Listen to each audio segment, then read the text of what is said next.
Yeah, let's talk about how some of our companies are leaving Nigeria. We have Procter and Gamble, the latest one that left the country because of the current economic hardship in the country. Now the president is going out of the country to seek investors, and investors are leaving. What's your take? Uh, it's not a surprise for me that is happening now. Um, this economy, till now, Nigeria has never found a blueprint on how to run a very stable economy, and it has been an issue the government, the leadership of this country have not been able to solve. The Nigerian economy, ab initio, have been in comatose for a very long time.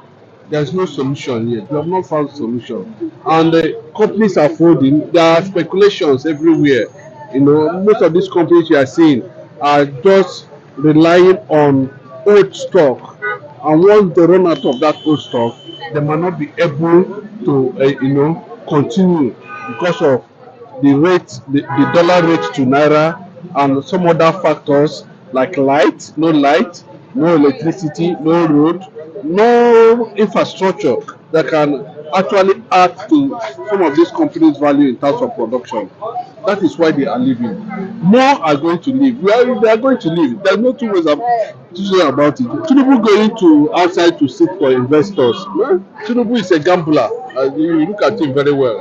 You know, the man is a gambler. He doesn't. He believes he's gambling with Nigerian resources. He's gambling with Nigerian wealth. He's gambling with Nigerian future. He's gambling with everything that has to do with. He's gambling with the lives and properties of Nigerians. So what are we going to expect from him?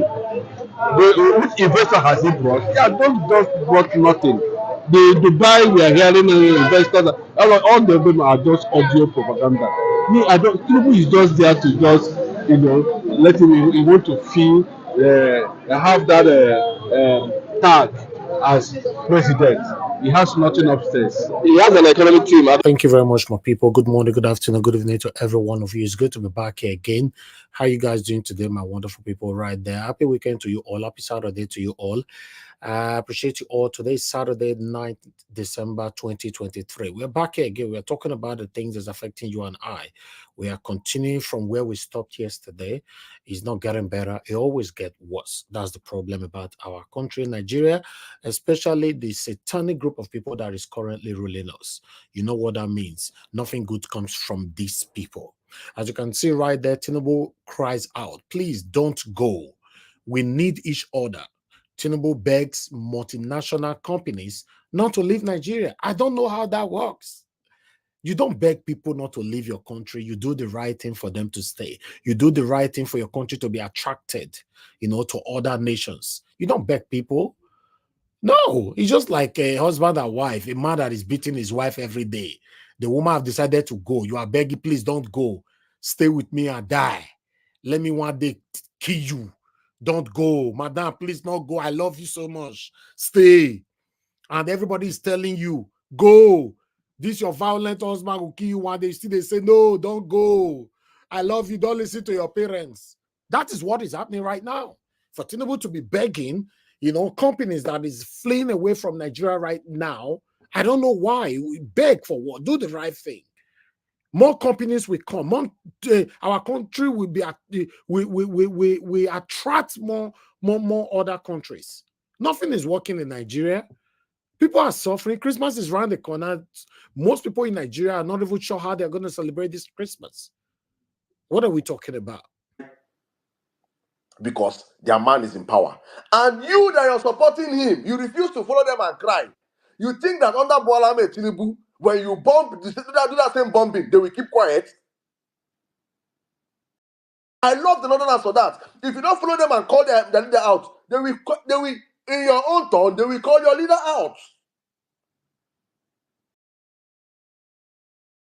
And that is where Bola Ahmed Tinubu is standing right now. Because he's looking like all of us kept quiet and protected Buhari. So definitely, they will also keep quiet and protect me. Why I loot? Why I destroy the foundation further? Why I scatter the country further? They will keep quiet. But these people, their predominant, their primordial way of life is not to keep quiet. They can only protect their own, not protect you. And so that's why you're seeing so many quarters right now, agitation coming from different quarters in our order from the north, calling out Tinubu, calling out Shetima, saying this and saying that. They are now crying. It's not as if they don't know how to cry. It's just because they will not cry and protect you. It is the fact about Nigeria. It is the fact about where we are right now. And the good thing again is that hunger has no barrier. Hunger has no sentiment. Hunger has no friend. Hunger has no relationship. Hunger does not know tribe. Hunger does not know religion. Bad governance does not discriminate. We say this all the time. And you see that all the tears, the major tears that we have been seeing, in fact, all the letters that have come out so far are from the Ronu camp. All the letters I've read, I don't know about ones you've read, though, but all the letters I've read today are from the Ronu camp. The APC Southwest bigots. They are the ones penning these letters. And it's not even yet up to 1 year. It's not even yet up to 1 year of a man that I say, if there's anything I can bet anything that Tinubu is only here to destroy Nigeria. There is no roadmap. The man did not come here to work. He does not understand how to work first. He does not understand what governance is all about.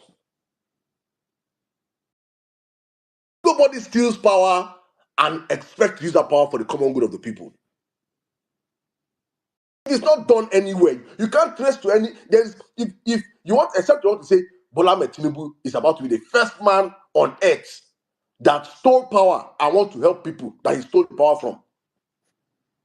It has not been done anywhere in the world. There is no previous studies you can point to say, this man, he rigged, he spent billions of his naira or dollars of his money and rigged and helped and came in and ruled and helped his people. No. It is only one recipe. There is only one outcome from a Bola Tinubu's presidency, which is chaos and more chaos for Nigerians. We saw all these things coming. We preached against this. We stood on it. I am happy. I am happy. I feel so glad in my heart knowing that we are on the right side. Our people affected, yes. I lost my uncle on the eve of my birthday to the Nigerian system. He paid me because I like that man well. He paid me well, but wait, Saddam, and I was like, what? And I shared it with a friend of mine that is a doctor. And she said, and I told her what they told me. She said, that's very, very easy that they would have saved him. That is this one, that one. His blood sugar was up to 500. And that they would have done, I said, I say, that's why I hear him. But that is Nigeria for you. I say this all the time. Nigeria will happen to you whether you like it or not, whether you're prepared or not. You're just one incident away from Nigeria happening to you. It's not as if there's no money to treat this man or take care of this man. But you will take your money and go to the best of hospitals in Nigeria. It is still chaos. It is still quack. It is still unexperienced because the best of the brains in Nigeria are running away. All our experienced doctors have run away. What is the ratio of doctors now to patients in Nigeria? We are speaking and you're seeing the prices of you're seeing augmentin when they sell 4,000 naira, it's now 57,000 naira. If you have any antibiotic issue, you will die in Nigeria. These are our realities, and these are all the things we saw. Because Buhari has set this landmines for anybody that will come after him to march on and explode the nation.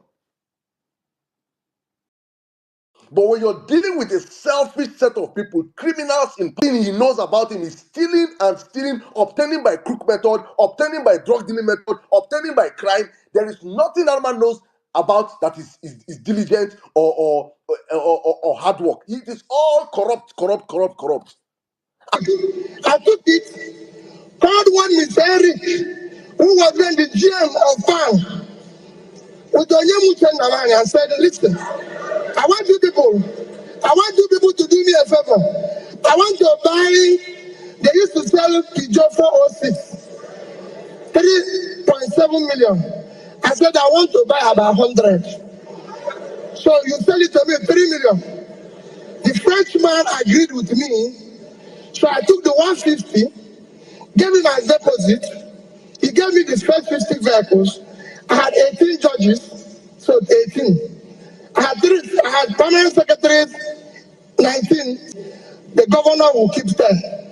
So all my first tenor, if you are around Doka, I used 406 Ijo. And nobody kidnapped me, nobody shot me, and we saved that money. We had whoever can sleep in it can go and sleep somewhere else, not to go there. Why am I saying all this? All these things people tell you, this country today can still function on our income and be able to save money. And that brings me to where all of you are guilty. Because yes, I would have agreed with the lady that talked about this, about you.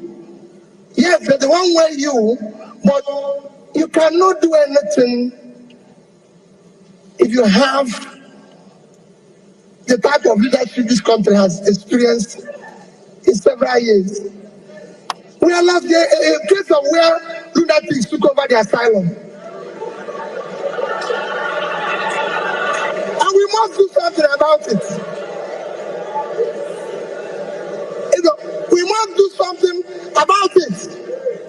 Our leaders have to do what? We need to question their commitment, and that is where you come in. This is the only country we vote people in. They don't have a car. They don't do anything. 6 months, they invite us for housewarming, to wash their car. Instead of calling police because we know where the money came from, we are busy dancing. Everybody is guilty of it. I have been in a church where I know somebody stole money. And the bishop is saying that wherever he got it from, may he multiply. The man is a thief. The man is a thief. He's a thief, so we should arrest him. He cannot multiply because he's stealing our money. People cannot continue.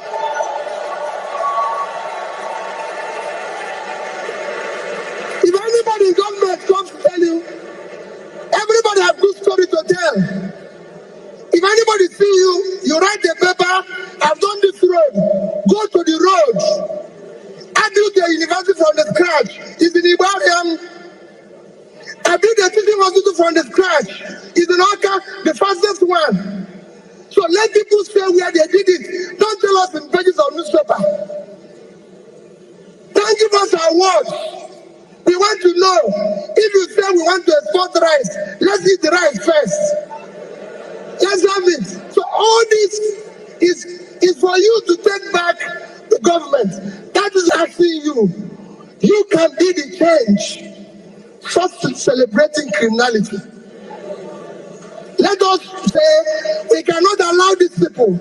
It is your future that are toying with, including me. We've wasted your time. People are talking about Bill Gates, Steve Jobs. 1 minute. Your future that they are toying with. I have children. I have kids. I have 2 lovely children that are graduates. Somebody told me just yesterday, he said to me, my friend kid that we were going somewhere, and I was telling him about the text my daughter sent to me. I wish I read that type of text to you and you will understand. And somebody said to me, oh, I saw your son going to, that one was in Vietnam. He was going to run somewhere. He said he's going for interview for job. Peter, can't you give him a job? Peter, can't you do this? The boy doesn't even have, I said, none of my children have car. I was the only person who is governor and bank chairman, not to them. Nobody elected them one. They have to look for a job. They have to do what they need to do. Take back your country. This country belongs to you. It is your future that they are toying with. You must take it back from that. You go to your local government and ask local government chairman who receives 100 million naira every month. What does he do with it? He will tell you no problem, yet he's buying new jeep. This is somebody who has never seen car in his life. He now uses jeep. His wife has become facilities that this is this. I said, no. There's so many costs. If I tell you little, if I have time and tell you cost of governance here, you won't be here. When I came back, when I started, we had about 10 governors guest house. I said, what is governor going to do with this? I go to work in the morning, I go back in the evening. I come back. My cook then will cook about food that about 50 people will eat. I said, what is this for? They were killing one cow every day. I said, what is this for? Why are you cooking for one person? Me. I said, don't. Decided to take a look at one other state. That's a state where we are, Lagos State. And you wouldn't believe it. I would say we found it to be probably the worst because wealth. Corruption. People compromise on truth, equity, and fairness, choosing instead to feed off the short-term benefits of crookedness, exploitation, and financial perversion. Today we'll just be drinking from their tears. For me, I've got to that so I know that. Jimmy, you want to say something? You can meet and see my brother. I want to say something. I saw a news flying around now about they said, hold on, no.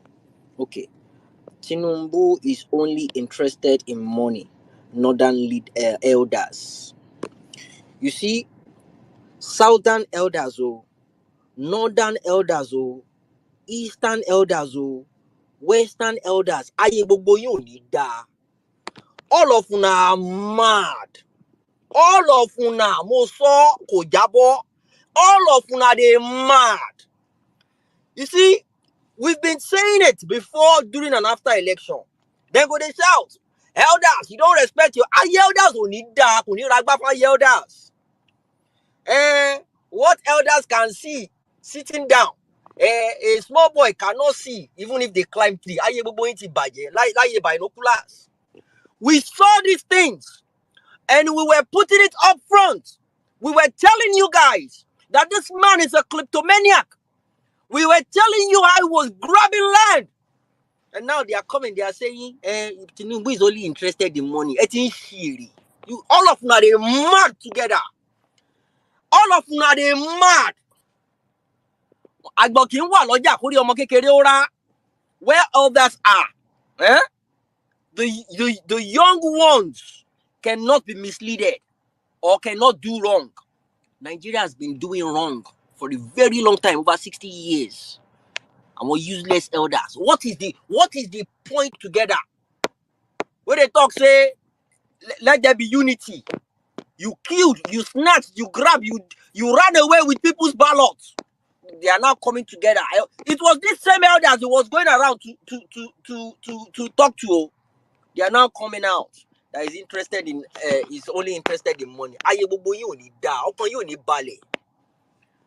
It shall not be well with every single one of you. I hear say one don't die. One of the judges.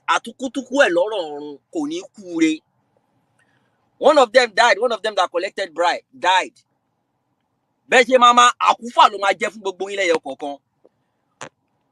I told you guys, this is different from any other election. Nigeria has never experienced this election, violent space.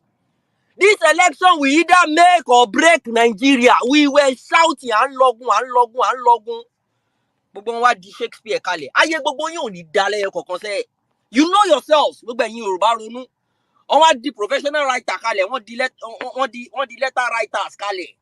They are the ones now coming on social media talking nonsense. Obedient in Nigeria. It is sad that you're going through this.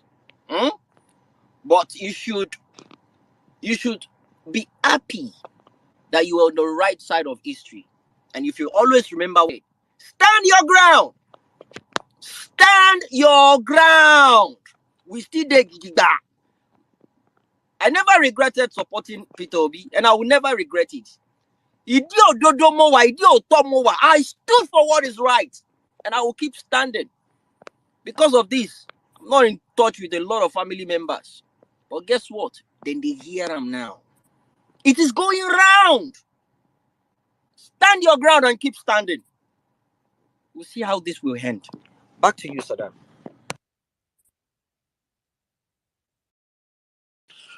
Oh my goodness, Jimmy. Let me read. Let me just read. Let me just read. You see, I want to explain something to us before I open up the space, guys. I see all of you. Thank you for joining again.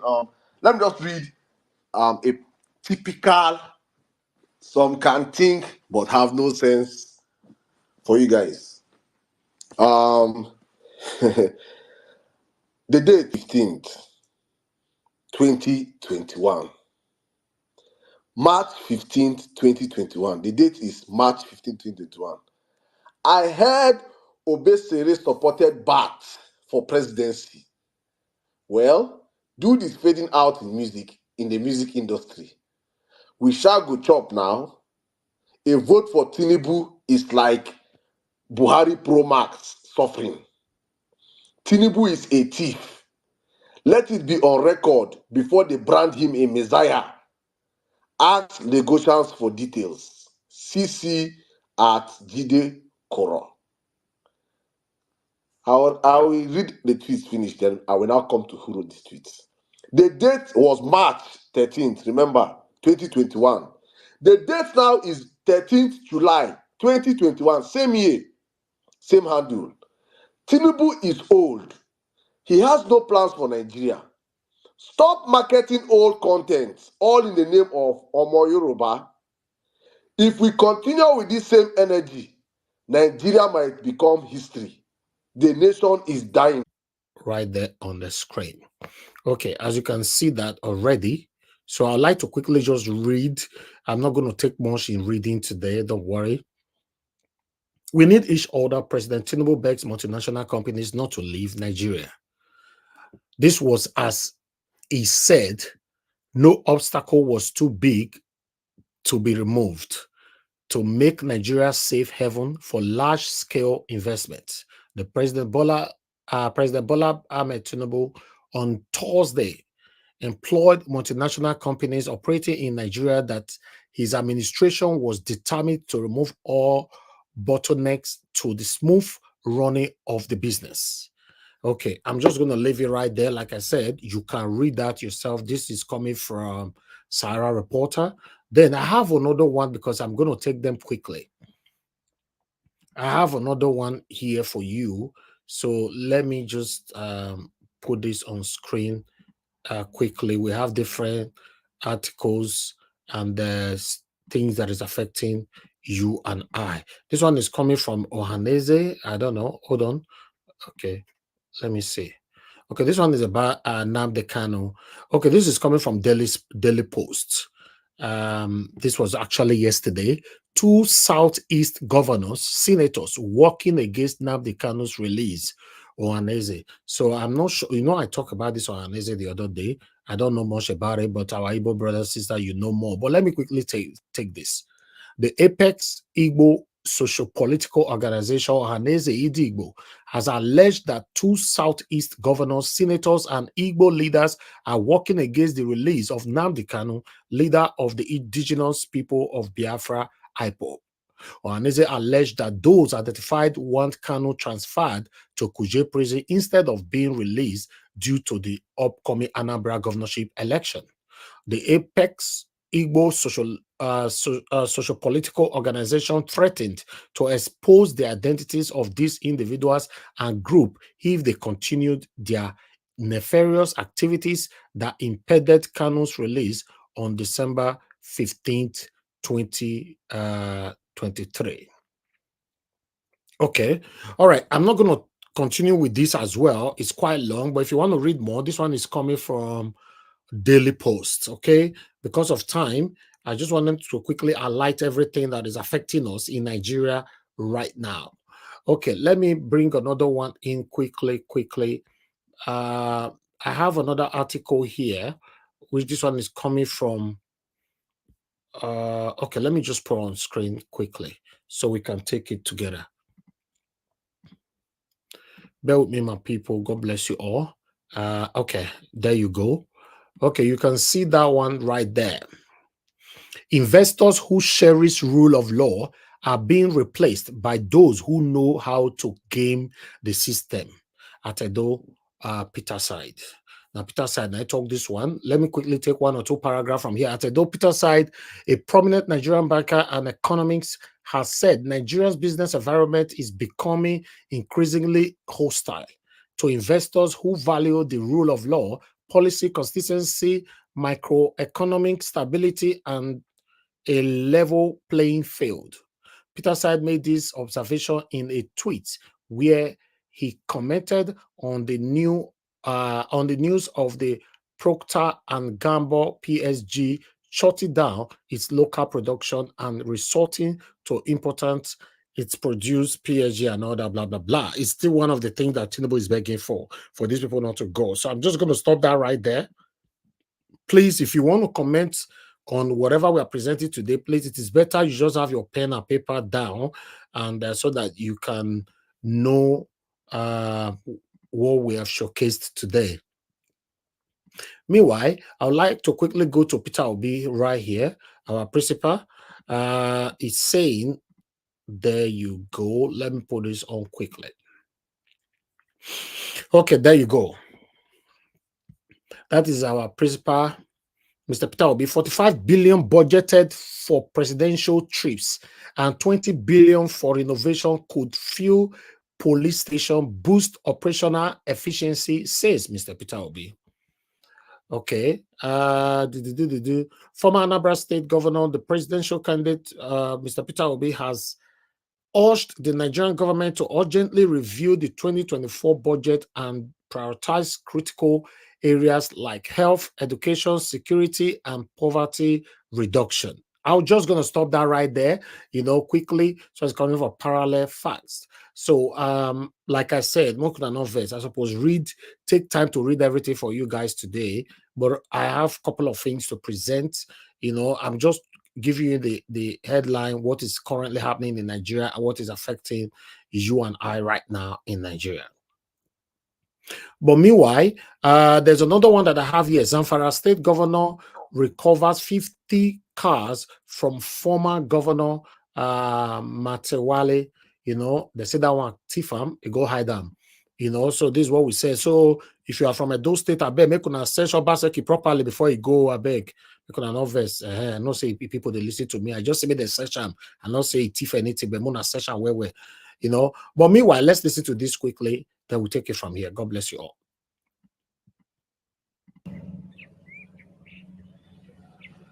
These are the operational vehicles that the Zamfara state government claimed were stolen by the immediate past governor and recovered from his residences in Gusau and Maradun town, the local headquarters. The press secretary to the present governor, Sani Sambo, said about 50 vehicles were recovered following the Federal High Court, Sokoto Division verdict that the vehicles belonged to the Zamfara government.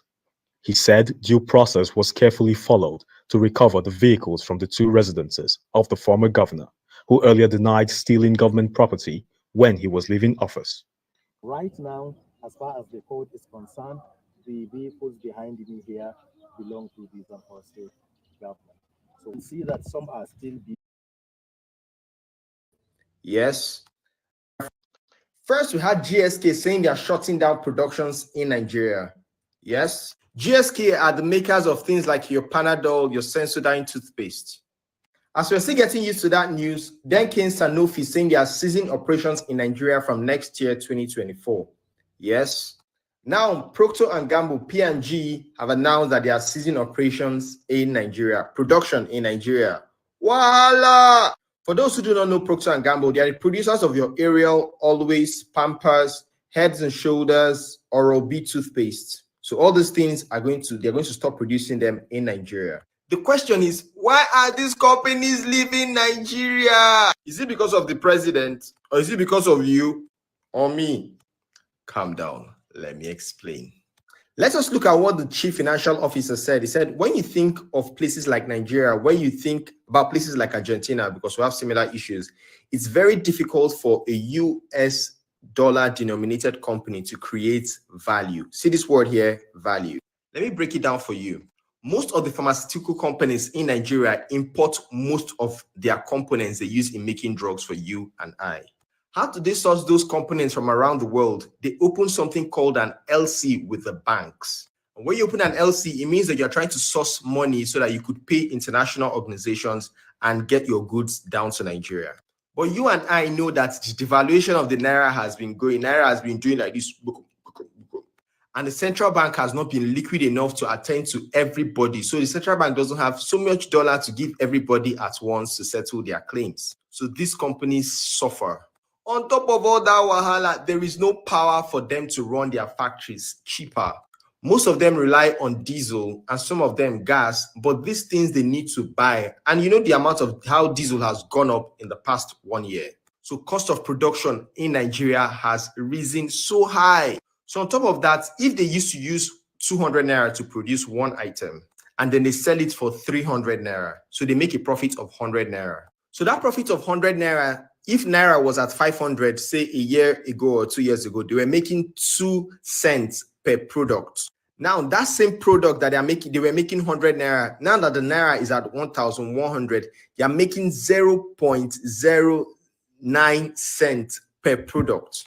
Mind you, their workers are complaining about fuel hike and asking for salary increase. The infrastructure around Nigeria is decaying, so the transport amount they are paying on transport is increasing because you know they need to send it on Manile. Their trucks cannot move because some roads are bad and you need to stay 4 days on the road. So all these things they've considered and sat down and say, Nigeria, let's move elsewhere. So this is what the companies are deciding to do. They are moving to an import-only activity. Import only. All those products that we are used to in Nigeria, they will now be imported. So whatever cost that they incur from importing it, they will hand it over to us. So if the production comes down to 20,000 naira for a drug you used to buy 5,000 naira before, you go bear around. But this has some positives in it. Since local production is very expensive, if they produce abroad and bring down the product, the cost might be cheaper. Might. But with that will come a weaker currency because all of us, we need to buy drugs to survive when we're sick. So it means that we're going to be trading naira for dollars, and that will weaken the naira because a lot of pressure. So either way, it's not an interesting time for the government. It choke everybody. There's another school of thoughts that is saying that there are local competition that have come up to replace some of these goods. And So yes, but meanwhile, Chetima is saying no gain dwelling too much on Kaduna bomb attack. That's Chetima right there.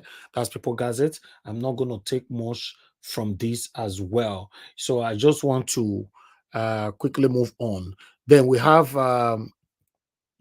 reactions here, by the statement from Tinubu begging multinational companies not to leave Nigeria. So we have used, I don't know if Madarita can help me on this. Madarita, please, if you can, yeah, I will appreciate that if you are there. Okay, yeah. I think this is from Brother Bath. Yes. From X. It says Nigeria value system can only be made right with an honest president. The first one, he says the person of the Nigerian president determines the values of Nigeria's society more than the teachings of all religions put together. And number two, he says this is because the first and most important human need is to be alive and live well. Therefore, most people will not go against their corrupt and dishonest leader and employer so as not to lose their jobs and go hungry and miserable. Okay. There's the number three. Number three. Okay, number three says over 90% of leadership of all agencies, parastatals, and of course, ministries in Nigeria at the federal level are directly appointed by the president. By the time you consider the fact that Nigerians' president can hijack the determination of the leadership of the National Assembly and the judiciary if he so desires, it means that the president can practically determine 100% who is who in Nigeria. This control can flow down to the state level because any governor that the president enables to win or, by election will do his or her bidding. Okay. Number 4 and 5, please. Okay. Number 4. Naturally, an honest Nigerian president will look for honest men and women to work with because he or she is not threatened by truth, excellence, or independent thoughts by his or her appointees. A corrupt Nigerian president, on the other hand, will, as a rule of thumb, gather corrupt people to work with him or her. If he must hire a non yet corrupted individual, then such person must undertake not to have independent thought, nor say things as they are, but as the president wants. The corrupt president can only make such appointment as a facade to deceive the people while he or she ensures that the lieutenant of such individual is corrupt person that reports back to the corrupt president if the honest man missteps in honesty. Number 5, if you reflect on these with open mind, you will see that the greatest evil any individual can commit against Nigeria is to support and work for the emergence of a very dishonest person as Nigeria's president. Okay, we have 6, 7, and 8. Thank you. Okay. Number 6, under a dishonest Nigerian president, crime and criminality will thrive because all ministers, heads of agencies, and parastatals will likely be corrupt individuals. They will, I think he wanted to say, they will lead their teams in corruption, and by that, everyone participates in corruption, directly or indirectly. Of course, the corruption will worsen the economy and push people into crime. Number 7, this is why Nigeria is in a big mess under Tinubu. Those who ignorantly or mischievously say, in quotes, Tinubu is my president and Nigeria will succeed under Tinubu, are wasting their time. There is absolutely no way Nigeria can succeed under Tinubu. Nigeria is already suffering, and the worst set in back terms of value system and heightened corruption that is quickly eating up every tissue of Nigerians' organic system.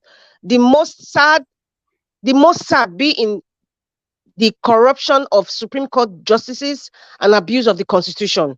Number 8, any site and color of infrastructural development you see under Tinubu will be nothing but a facade. Dishonesty can never breed an honesty. Okay, we have 9 and 10. Okay, number 9, the earlier Nigerians, especially her energetic and smart youths, work to disrupt the current leadership establishment better for Nigeria, for them and for their future. Efforts devoted to any other idea like forming a mega party to wrestle power from APC, etc., are all waste of time. As Nigeria is, her situation cannot experience a paradigm shift in value in leadership through ballots that is superintended by the current establishment. Number 10, let this, like they say, let those who have ears, let them hear. I write this from the wilderness. I think Okay.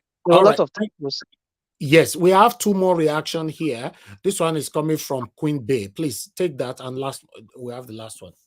Okay, from Queen B from X. If it didn't day, it didn't day. Please tell the clueless Tinubu that this is not about begging, but about putting the right policies that will support investors and encourage new ones to come. Tinubu hasn't brought one investment to Nigeria, but has succeeded in driving many away. Okay, the last one, Ebere. Okay, Ebere Anosike. Here are 5 minimum requirements for a foreign business to thrive here. Number 1, affordable energy to lower production costs. Number 2, security. Number 3, enabling business and environs. Number 4, accessible and stable forex. Number 5, rule of law. You can't get justice from a judiciary, and corruption is pervasive. There is no abeg. All right. Thank you very much, Madam Rita. May God bless you. I really do appreciate you helping me out here. My people, ladies and gentlemen, that is it. That's all we have for you guys today. Good morning, good afternoon, good evening to every one of you. Please press on the like button and help us to share. I would like to use this opportunity to quickly thank Amaka Fojebi. Thank you very much, Eleron, for the super chat. May God bless you. Guys, help us to press on the dollar sign, support what we are doing here, encourage us to do more for you. Now, God will bless you. Now, Madam Rita, you're the first on the panel today. I'd like you to talk to us, man. Thank you very much. Yeah, thank you. Good afternoon, Mr. Elvis, Mommy Diaspora, everyone in the panel, and those in the comment section. Today is a great day. Happy Saturday. Okay, I just want to, before I comment, I just want to say something. Real power. This is what I believe. Real power is not electing people in position. That is not real power. Real power, especially in a capitalist system, it comes from owning and controlling wealth. Real power in this world, especially in a capitalist system, Nigeria is practicing capitalism of some sort. I don't even know. In fact, we don't even have a definition of what they are practicing apart from aristocracy. Real power comes from owning and controlling wealth. When you have those kinds of power, there's nothing you cannot control. You can control the judiciary. You can control even the what they call them, the lawmakers. You can control the governors. You can control what people eat. You can control immigration. You can control customs. When you have money and you have power, real power comes from owning and controlling wealth. As of today, the state of the nation, according to your title, Mr. Elvis, the people who own and control power in Nigeria is the caliphate, the northern caliphate of Nigeria, to be specific. And that is why when the likes of that Professor Sheu or the likes of the former Emir of Kanu, Sanusi comes out, or maybe there are many more that will probably come from the northern elites, and even the likes of this heartless person, the one that says we shouldn't ponder on what happened in Kaduna, calls himself the vice president, Shetima. When you have you have a plethora of them like that come out and tell Nigerians whatever they want to say. In fact, I will even add this Gumi man, Sheikh Gumi. They can come out and say what they need to say because they know that they own and they control wealth of Nigeria. So they have now put us in a state of forced slavery. Nigerians in a state of forced slavery. And to achieve that, they will need traitors, greedy lots, like the one that calls himself aka Tinubu, because that is not his real name. The Okorocha of this world, the Soludo of this world, the Kalu of this world. What's the other? The house boy, the one that is in Lagos State in Alausa there, Sanwo-Olu of this world, the Fashola of this world. This, in fact, the Suswam of this world from Benue State. There's a lot of them like that. They use them to control what we see and we think is the norm. And these so-called powerful people connive, they collude with the West. The West do not give a rat's behind whether dollar is 5,000 naira per dollar. They don't care whether the market woman is selling her rice 120,000 naira per 50 kg bag of rice. They don't care if one bowl of gari, what Bini call uzopo, one uzopo of gari is 10,000 naira for one uzopo. The West don't care. All they care about is their own national interests. And whatever it is that they need to do for their country, because in this case, I would say they're even smart enough, because if they've seen a bigoted bunch of fools that are willing to betray their country for personal aggrandizement. So that's why when the West come in, they'll say, okay, what can we do to support you? So even if you have a frog as a president, even if you have a drug baron as a president, even if you have a terrorist as a president, as long as the West is benefiting from it, they will do every and anything to support it. On the other hand, they might even maybe throw some little crumbs and say, okay, we're opening this NGO, or we are going to give you through the likes of Bill Gates, anti-malaria, or they'll give you nets, or all those kinds of things. Or let us support UNESCO, education for children, organizations like that. It's all about selfish interest. What we are going through right now is unfortunate. When you were playing Violent Space, Mr. Elvis, the man that was speaking, he said, oh, by next year, he listed he said Dangote Dangote group of companies would possibly be one of those companies that will stay standing, because obviously they're part and parcel of the oppressors, and then he mentioned Innocent. Innocent might stay because Innocent right now, I heard they're even getting contracts from other African countries, so they are patronizing him, and that's why he's able to continually produce. But however, we should not, at this point in time, I believe in calling out people. The likes of Eleganza of Lagos, Chief Okoya that flies with Agbado everywhere. There are so many of them like that. Their headquarters is in Lagos. There's so many of all these so-called billionaires of big men. Their companies will still stand. Why? Because they are part and parcel of the corrupt system. They are part and parcel of the slavery, of the forced slavery that they have put majority of Nigerians for the caliphate. For the caliphate. The multinational companies leaving Nigeria, I dare say that it's a blessing. I don't feel bad. It is a blessing. Because they said, I think there's a comment, there's a quote that says, necessity is the mother of invention.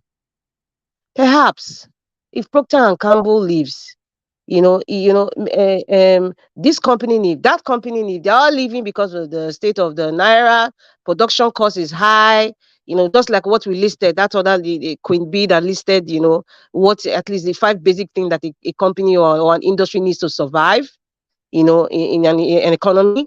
And if these foreign companies are not benefiting, their expenditure is more than what they are profiting from. There's no point.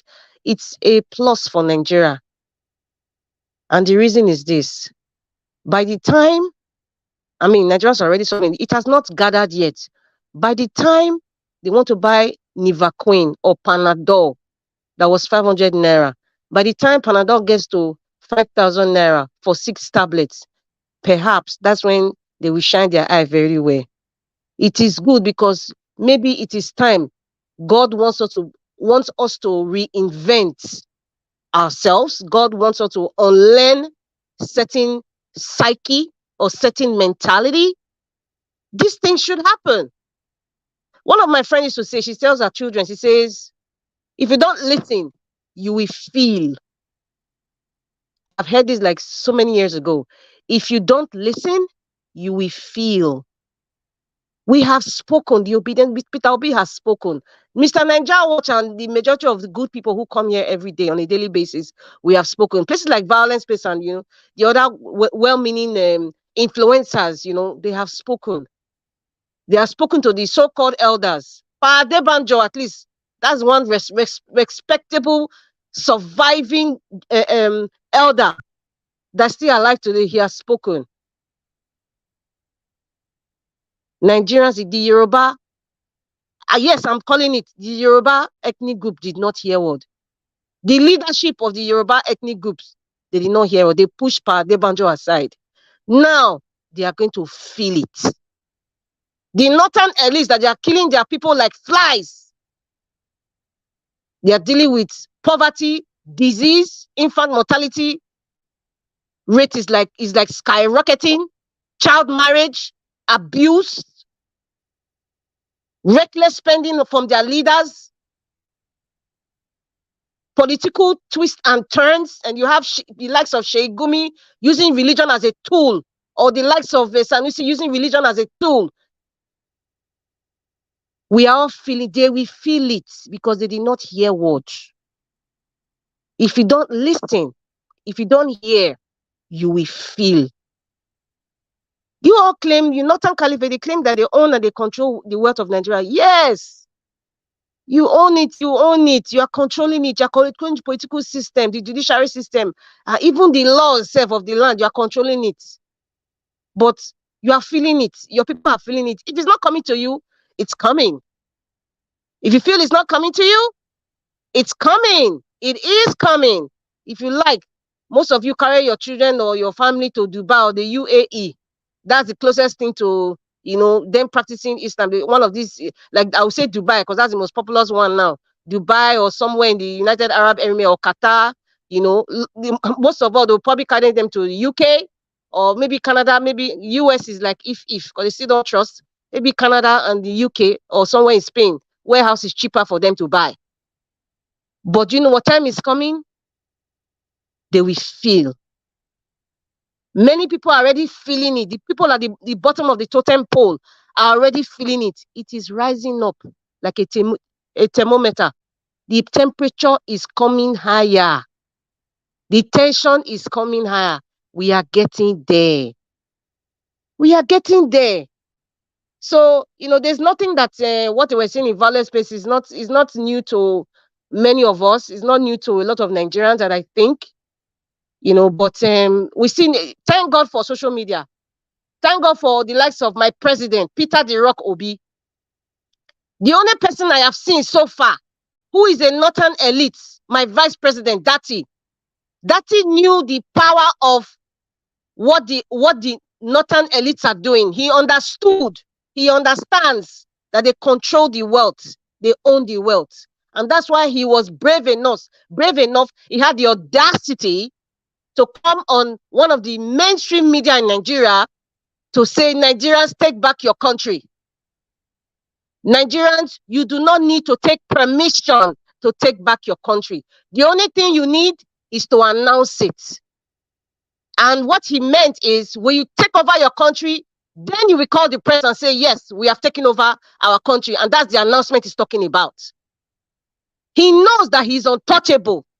Because most of these northern elites that come out, the likes of Sheikh Gumi, they come and say crap, rubbish, blasphemous stuff, and nothing happens. And really, nothing happens. The West, the elders of the West, unfortunately, Yoruba people are nice people. Yoruba people are not bad people. But however, whatever problems they are facing today, whatever backlash they are getting about their tribe or insults, is as a result of one wicked individual that calls himself Bola Ahmed Tinubu. He's AKA Tinubu because, as far as I'm concerned, I don't know his name, I don't know his nationality. He chose to drag the Yoruba race into the mud. Most of you who are Yoruba, whether you like it or not, he has dragged your tribe to the mud. He has dragged it. He has caused bad blood. Look at what they did. He has messed up the psyche of a lot of people who are non-Yoruba against Yoruba people. That's what he has done. Just like what Buhari did. He has dragged the Fulani tribe to the mud by his antecedents when he was president of Nigeria for 8 years. So Bola Ahmed, the one that calls himself Tinubu, the apparition in Aso Rock, he has dragged the Yoruba race to the, and that's what Pat Adebanjo was preaching. That's what he was saying. That's what he tried to even infiltrate Afenifere, but he failed because Pat Adebanjo was strong enough to continually debunking every evil address that they were addressing the public. He came out continually, and that's how that matter died down quickly. But however, look at where we are today. One man has dragged you. Some of your leaders, Yoruba leaders, supported him. There was one man that made a comment when Violence Space. He said, many people support, bringing this man, to take over Aso Rock, to be on the corridors of power because of quick fix. Quick fix. There's a word he used. They want to be rich quick.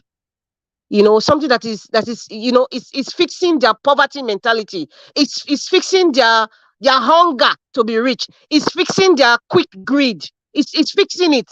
But they are not thinking about the consequences that will last generations. They're not thinking about that. This is the Yoruba elders I'm talking about. The ones who were supporting it.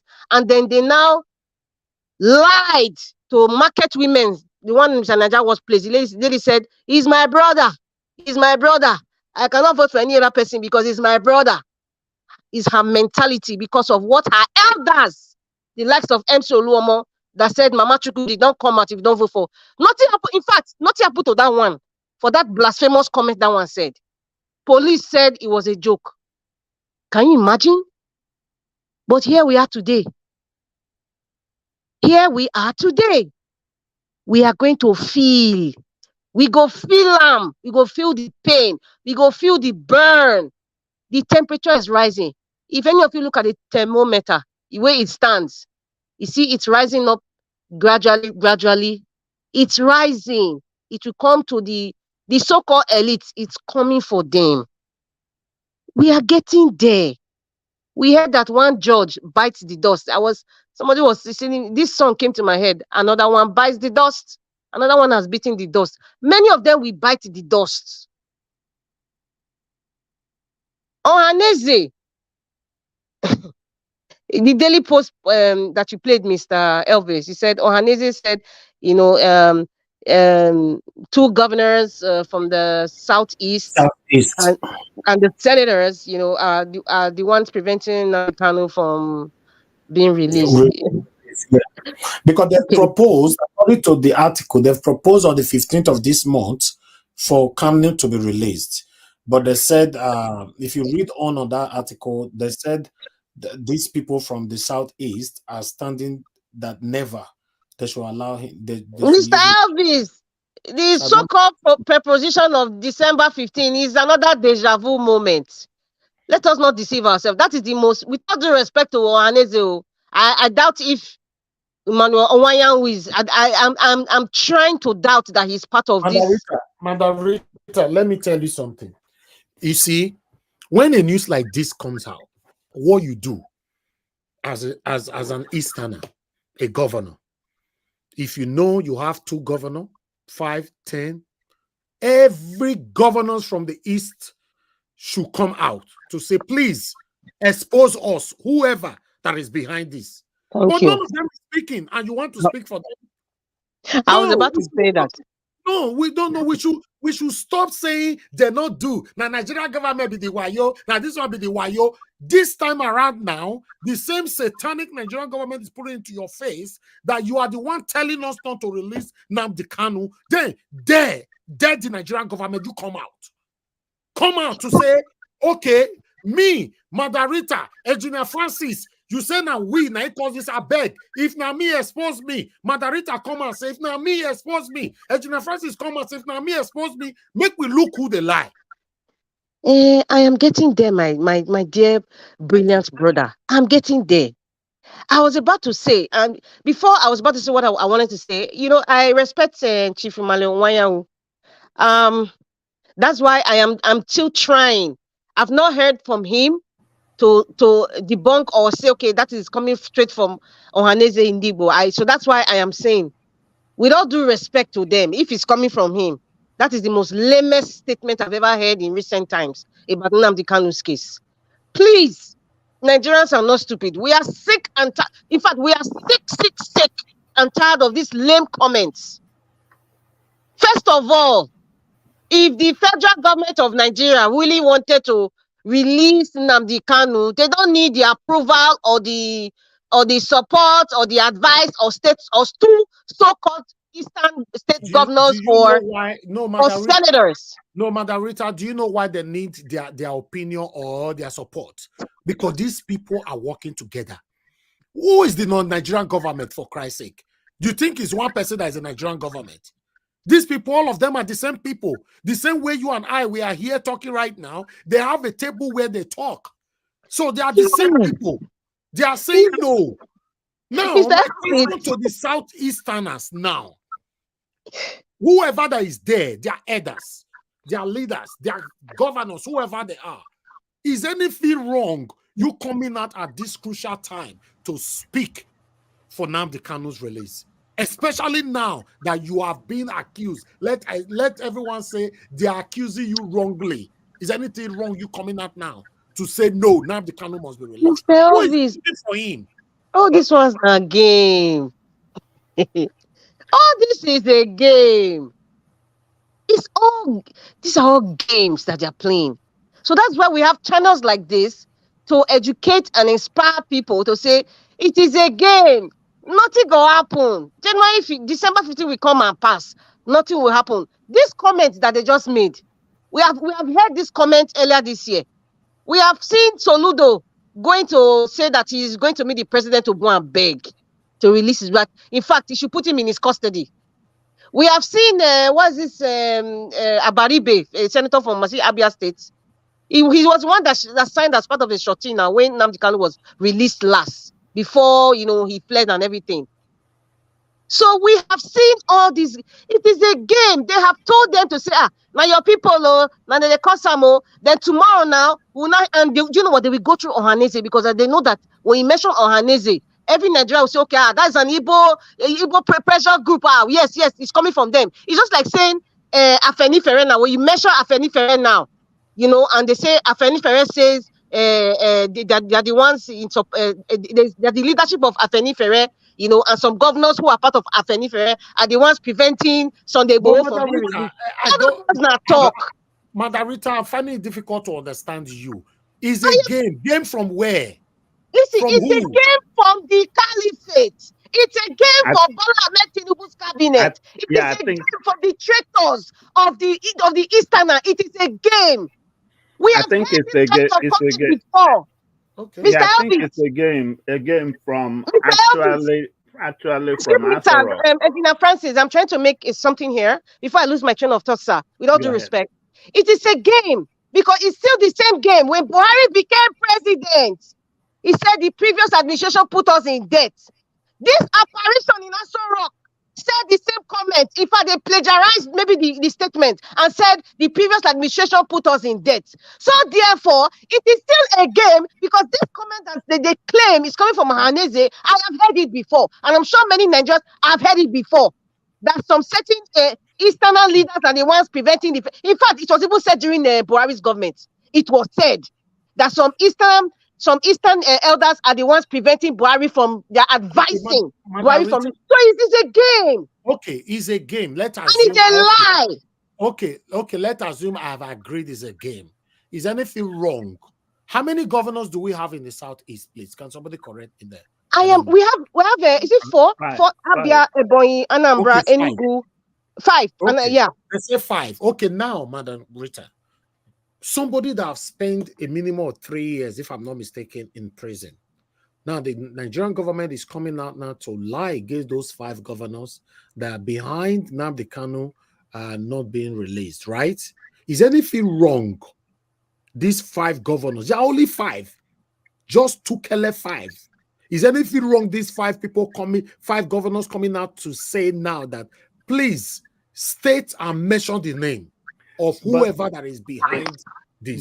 But Elvis, the question is, does the Nigerian government need permission from any of those governors? No, I understand. We've talked about that already. Let's assume they don't need permission. But now, governors have been accused. I'm saying, is anything wrong this governor coming out? As a matter of fact, I think Nnamdi Kanu, is he from Imo State, right? Abia. Oh, it's from Abia State. So therefore, let us appeal to Alex Oti, Your Excellency, sir. Because to me, you're the only one I'm looking at. The other ones are traitors. Sir, please come out, make a press statement, and dare them to say, in fact, call your elders, call Peter, because it's not even about party right now. All these, in fact, Imalawayan should also be there because he's the leader of the Ohanese. They should all make a press conference. Alex Otina, because they mentioned governor, and you are the governor of the Abia State. And Nnamdi Kanu is from Abia State. He is the son of the soil of Abia State. Please, Alex Oti, with this statement from Daily Post, it was yesterday, was written 8th of December. That's what I saw. Come out now. Whether it's Sunday or you want to wait till Monday or whatever, make a press statement. Demand for them to list out the senators, list out the governors who are preventing Nnamdi Kanu from being released by virtue of maybe their useless advice to the so-called president, which I think is all a lie. So Mr. Elvis, I understand where you're coming from. Since they've accused 5, at least some 2, let one of them that is innocent, and I'm believing Alex Oti is the only innocent person. That is my personal belief. I'm believing he should come out and demand, because that's the only one I can call. I don't trust Soludo. I don't even know the other ones. To be honest, Madarita, like I said, everybody entitled to their opinion. My own stand is just, for me, I think it's straightforward. You know, like I said the other time, I don't like the fact that something will happen in the Southeast. You watch a video where somebody is speaking a plain, clear Igbo language. Somebody will call in and be saying, no, he's not an Igbo man. You know, so now these people have been accused. Let's assume it's a game. Fine. Let's assume. These 5 governors, are they not alive? Is anything wrong you coming out to speak for your person? That's what I'm saying. Let's assume it's a game.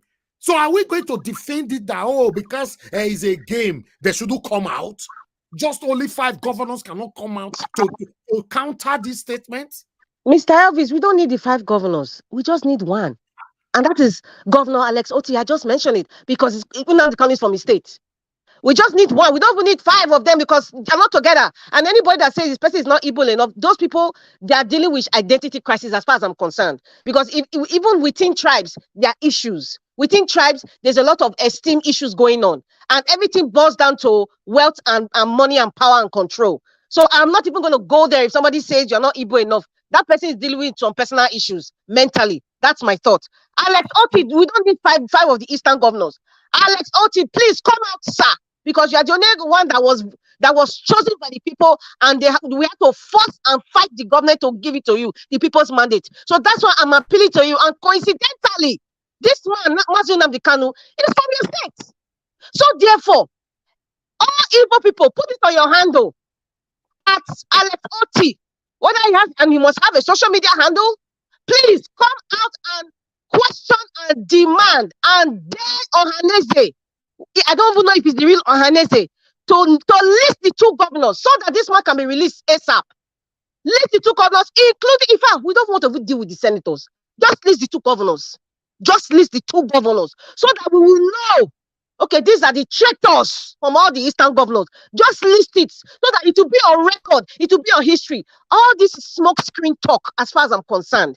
Service, Nigerians, this is smoke screen talk. 2 Eastern governors and senators. Are you talking to babies? Are you talking to fools? So Mr. Elvis, let's not be taking too long.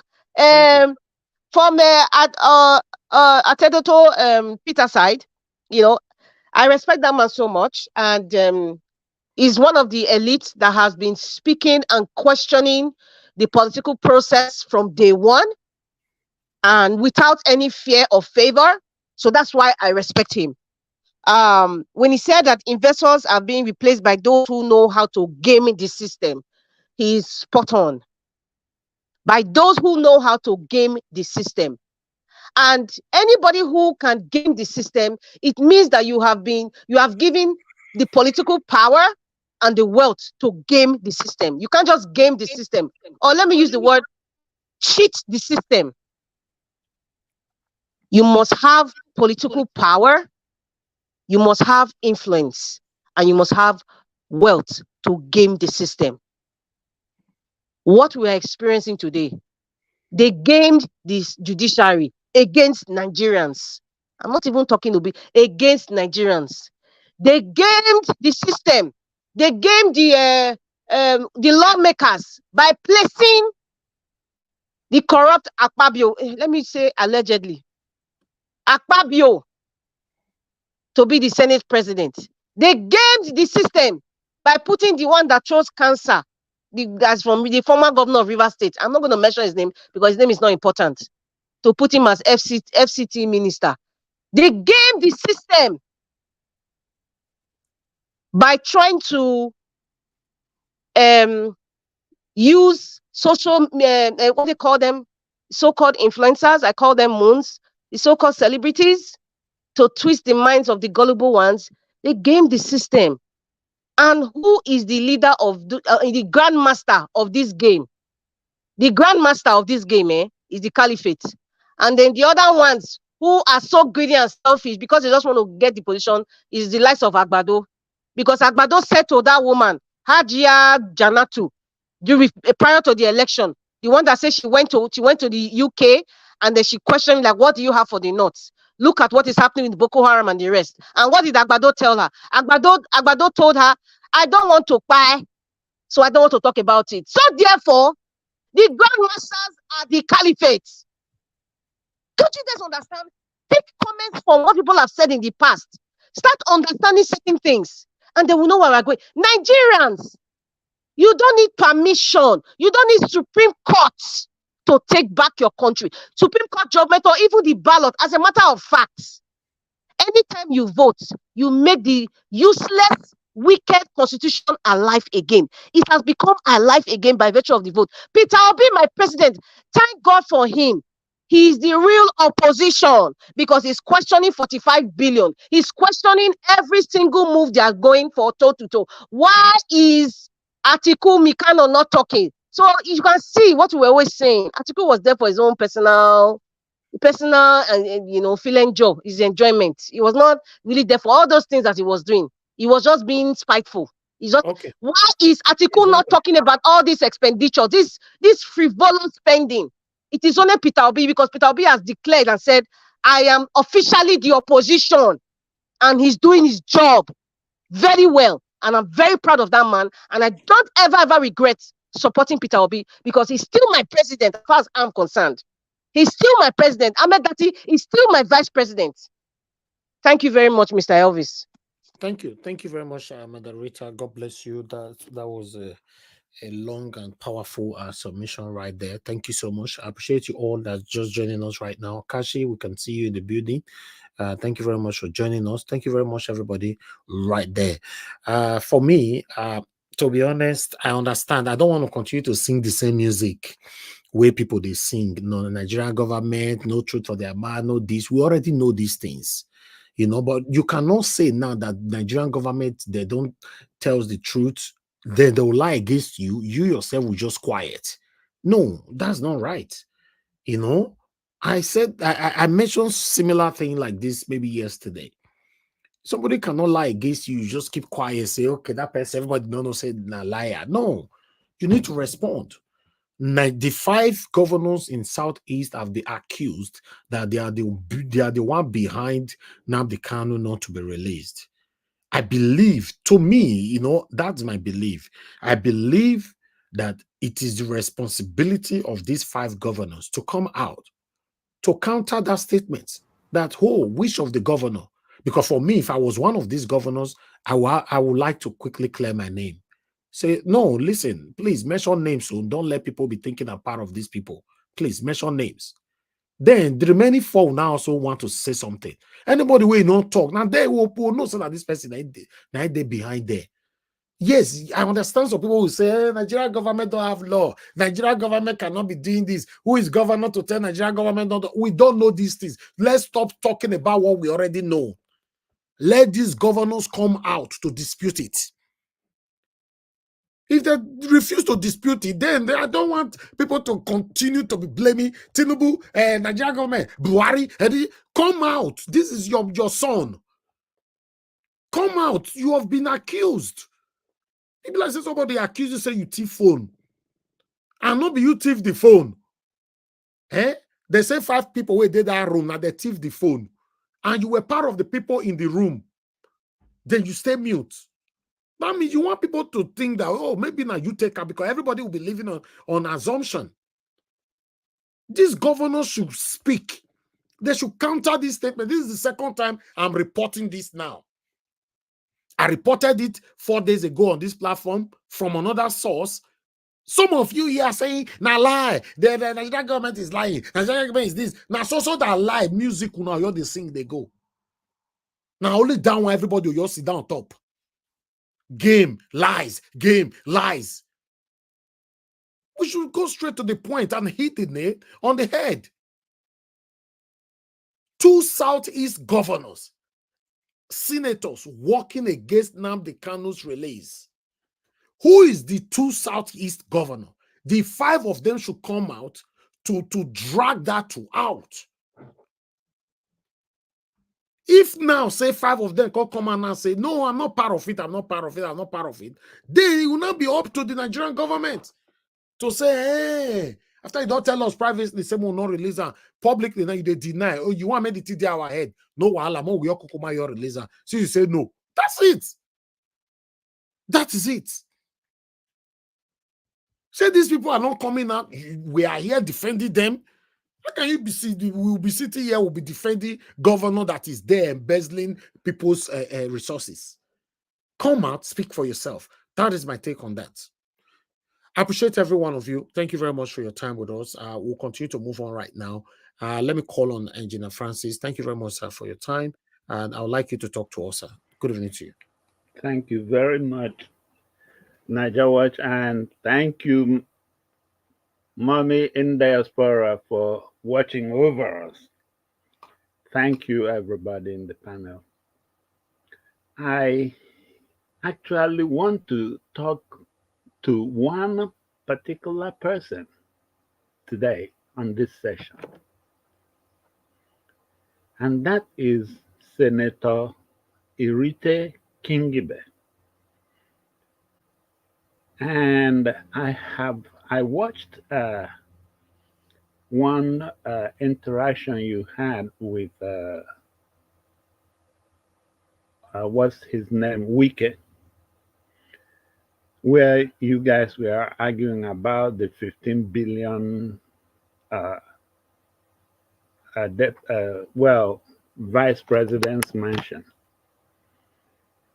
And I watched the way Wike sort of bullied you into submission that it was a project that was awarded before or done before, but it's an incomplete project.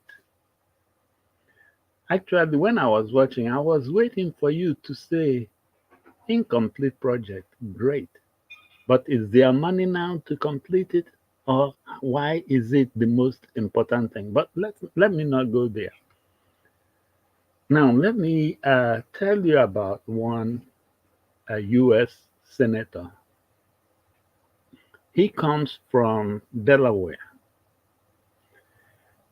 And he was the chairman of the U.S. Judiciary Committee. I mean, the Senate Judiciary Committee. He was a very powerful senator. But, okay, the state of Delaware, which is where he represents, is about 1 hour on the train to Washington, D.C. Guess what? He did not have not even a room or an apartment in Washington, D.C.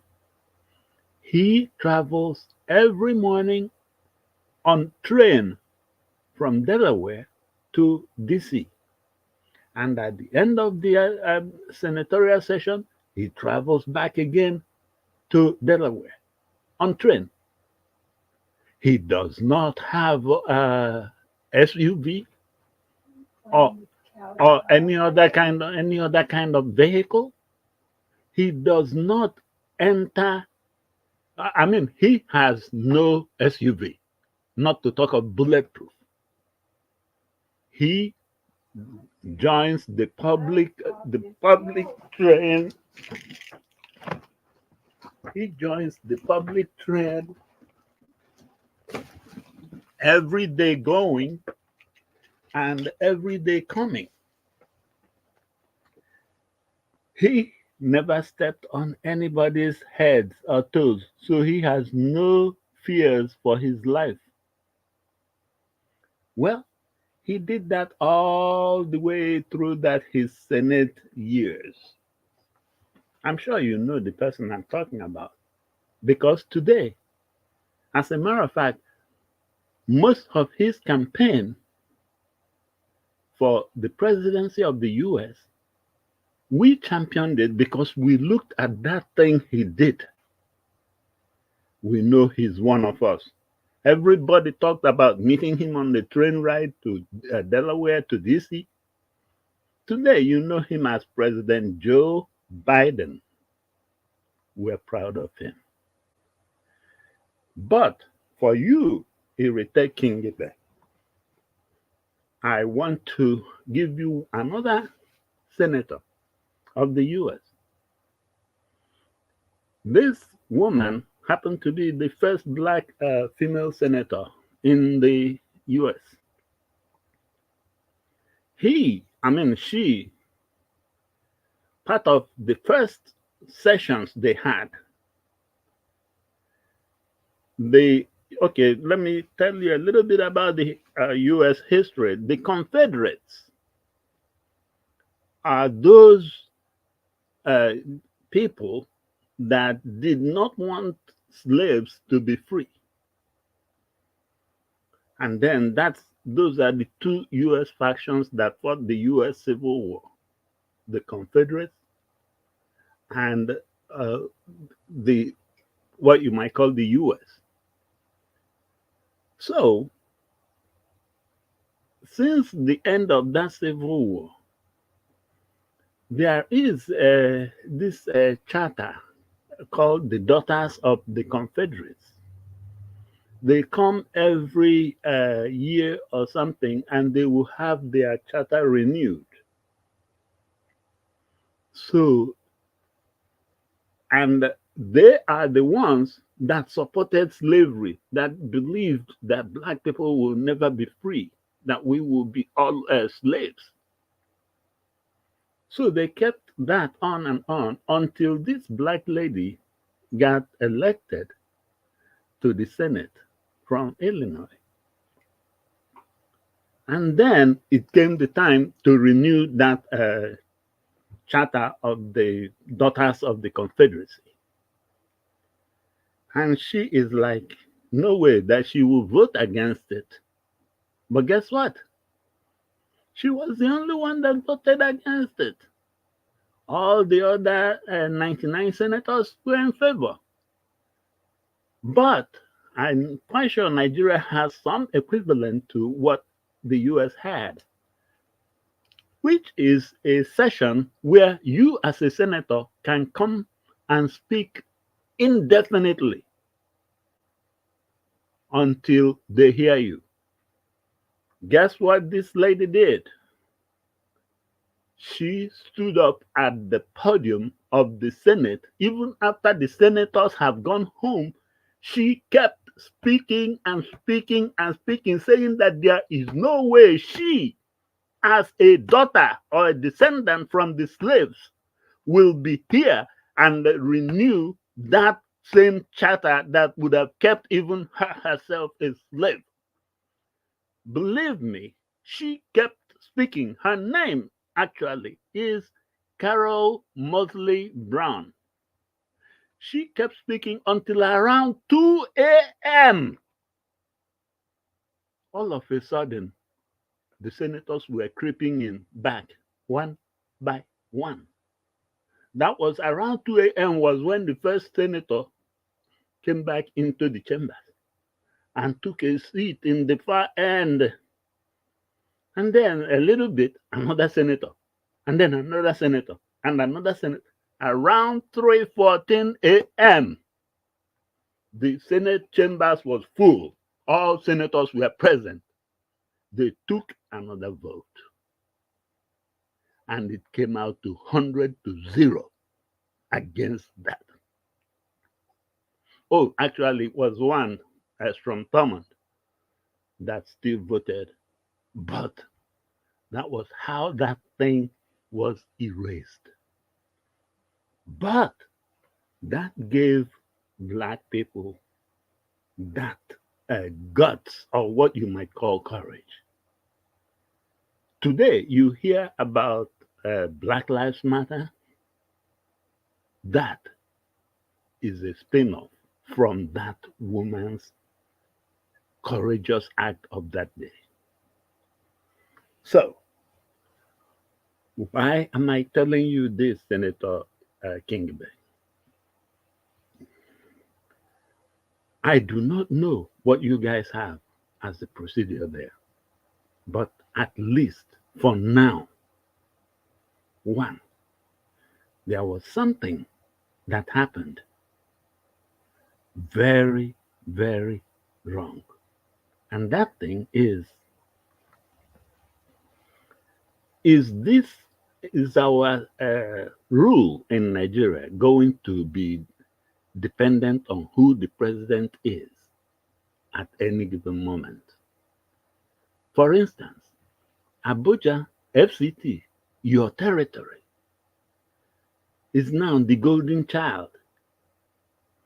The golden child in the sense that if the uh, president likes, you will become a state. If the president doesn't like, you will become a FCT. Now, the president in power and the judiciary have made you a state. I will expect you to drive that knife deep inside their chest. Take a stand on that Senate floor and demand that FCT in this administration be handled as a state, and everything coming to a state that you demanded for FCT. Drive that knife deep inside their bowels. So if you are a state, give me everything that comes to a state now. When the next administration comes and you want to treat us as FCT, it's fine. We will take that. Let me also point out one thing. It is impossible that honest people will be speaking or will be gathered and something like what is going on in FCT is going on. If those buildings being demolished by Wike were built in the wrong place, the owners of those buildings, did the FCT give them every penny they invested in those buildings? Because, one, there is no way you would tell me that they did not get the proper documentations for those structures. Number one, if they didn't, and they built those structures all the way to those big buildings, that means that whatever agencies you have that are supposed to keep those things in line, that means they didn't do their job. Because if they did their job, when the foundation of those places were dug, they should be there to make sure that everything is in order. So if they didn't, those people should not be punished.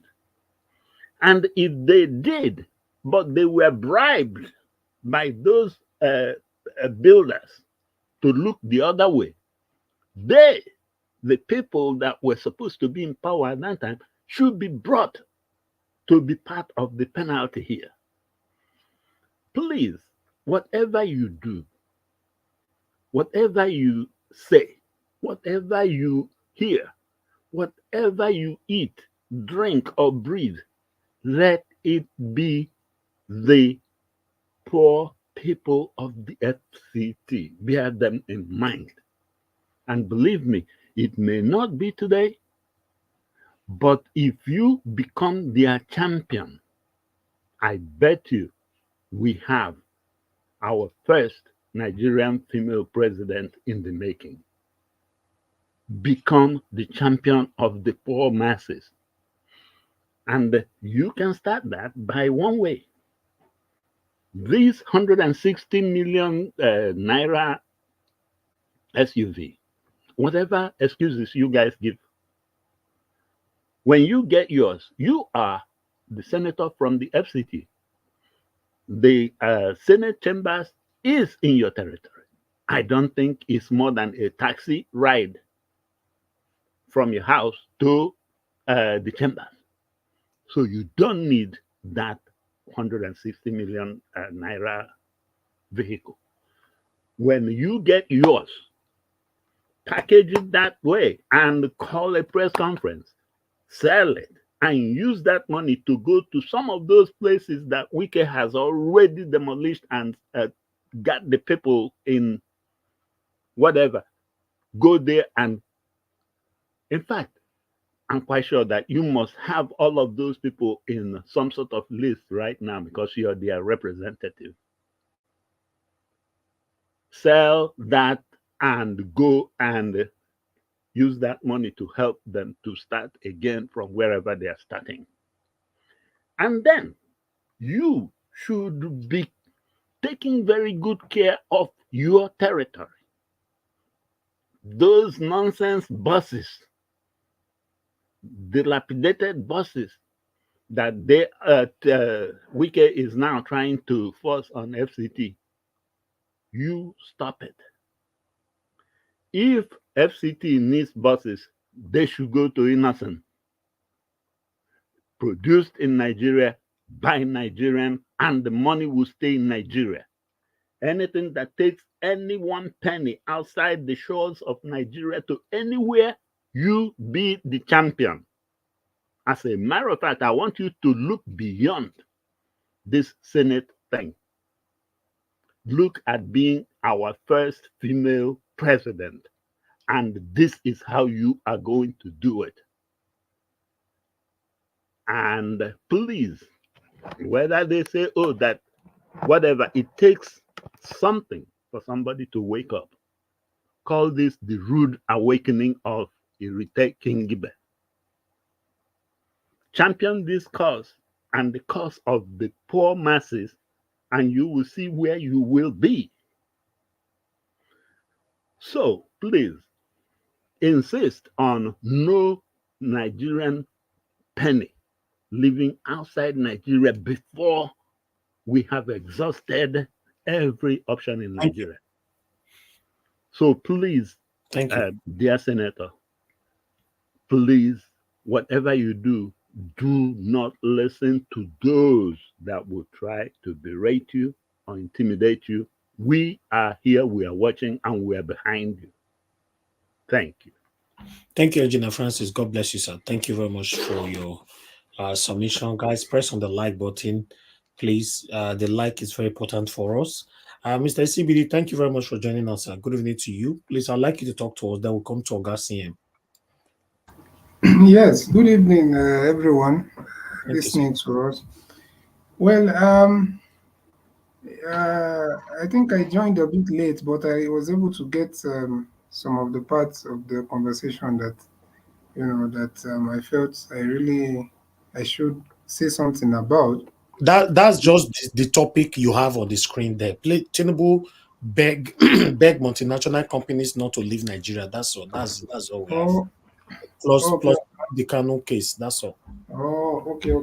Yeah, well, I think it's not a matter of begging because at the end of the day, um, okay, the problem is not multinationals leaving, but what is the replacement? And what on what ground or what is the reason why they are leaving? Those are the things that we should be asking. Why are they leaving? Who will replace them? And what was the circumstances surrounding them leaving? So it's just quite unfortunate that if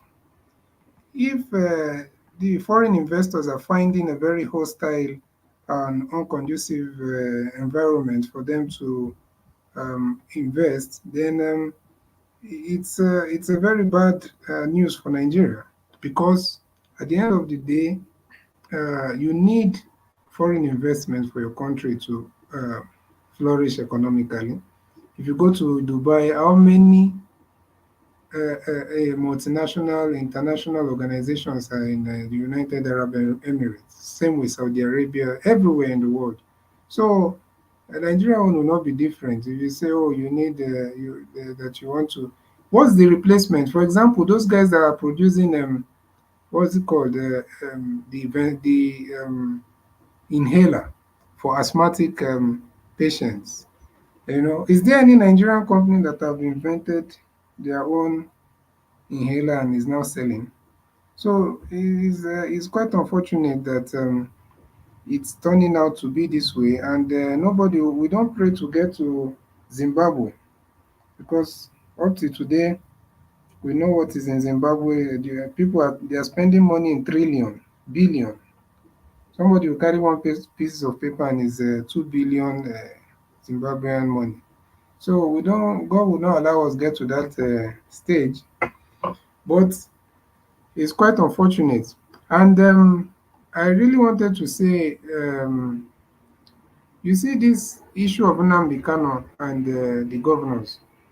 I share a lot of similar opinion from what Madam Rita said, because at the end of the day, two governors, two Southeast governors, it's not a secret. Most likely they are, um, most likely, I can't say for sure, but most likely they are, what's the name? Hopu Zodima and Devumai. Those are the two, but Devumai is no longer a governor. Probably they wanted to say one Southeast governor and one former governor. But Devumai right now, I think, is now, is it Minister of what? Is it Labor or something like that? I'm not sure. Then Hopu Zodima, it's not a secret how Nnamdi Kanu really, spoke about the illegal way in which he got into office. Okay, legally, it's legal, but we know the kind of judiciary we have. It's a rubber stamp judiciary right now. That once they tell them something from the executive, they will just carry it out. So it's quite unfortunate, but there's no grounds for that. To be honest with you, I understand what you're saying, Mr. Ninja Watch. I get the point that yes, these people should come out. They should say that should be done. But if we are going according to how things are supposed to be done, you don't need any of those people. Maybe the only person that you might need his input somehow is his own governor, who is the current governor of Abia State. And the current governor of Abia State is not opposing the release of Nnamdi Kanu. Because don't forget the other day, anybody that wants to know can go and Google or find on YouTube. You will see the Senate, is it the Senate or the House of Rep member representing Nnamdi Kanu's constituency, the rep, was there on even Arise News. He has been all over the place. He stood up on their session in the House and talked about Nnamdi Kanu's release. That's the Labour Party House of Rep member representing Nnamdi Kanu's constituency. So he's currently fighting seriously for Nnamdi Kanu to be released. So who would they listen to?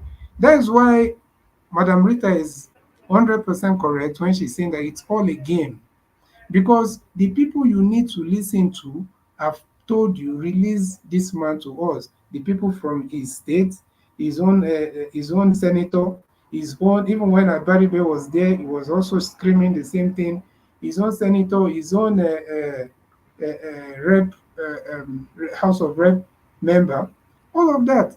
So it's just these mind games that they keep playing, and it's just quite unfortunate that some of us in Nigeria, of course, I don't think anybody is taking their word right now. To be honest with you, but it's all a game. It's all a game. Really, that some southeast governors are fighting. Oh, it's not even the government that said it directly. It's Ohaneze, and Ohaneze themselves. Don't forget this other man who is like one of the founding members or founding fathers of Ohaneze, who has been going there begging when Buhari was there, telling them, release him to me. Buhari told him, okay, he will consider. they will consider up to today. So from considering now, they are now moving back. I think they're just looking for an available loophole to still hold him, because now when the the hearing comes on is it on December 15? I'm not sure, something like that. You know, they won't have any probable. Remember that they are holding him illegally. Just everybody should know that. The only thing is that they went to Supreme Court to be able to get kind of some more time for them to hold him. But the Court of Appeal, the High Court, everybody have said release this man. So I feel like it's just not. Don't forget that these people are not following the rule of law anymore. So it's just a way of trying to look for some excuse to still hold the man in custody, and it's quite unfortunate. It's quite unfortunate. So, and for anybody saying the Southeast, yeah, anybody can come out and maybe as the fact as a result of all of them being Igbos, they can say, okay, somebody that doesn't like Nnamdi Kanu. Everybody has enemies. Even in your village, your own village, as you are right now, there's somebody that don't want to see you breathe the next day. So it's a normal thing in life. Not everybody will like you. Even some people in their own family, they have serious enemies. So Nnamdi Kanu, you won't expect every single person that is of Igbo origin to to be supporting him or to be pushing for his release. But the truth of the matter is that majority of the people, not even beyond the borders of Igbo land, there are people who respect him and who wants him out from from their detention. You know, so the main people that they need to listen to are all calling for his release. So any other person talking, or who they are not even talking it in the open, maybe they are going behind closed doors to talk. But so I don't think we should kind of give them or support them with whatever they are saying. You know. So I think that's what I think about that case. So probably I will still be here and I'll talk more. Thank Thank you, you. Mr. SABD. Thank you so much. Yes, I agree with you. Everybody have enemies. From where you comes from, that's not a problem. But I just want us to say it how it is.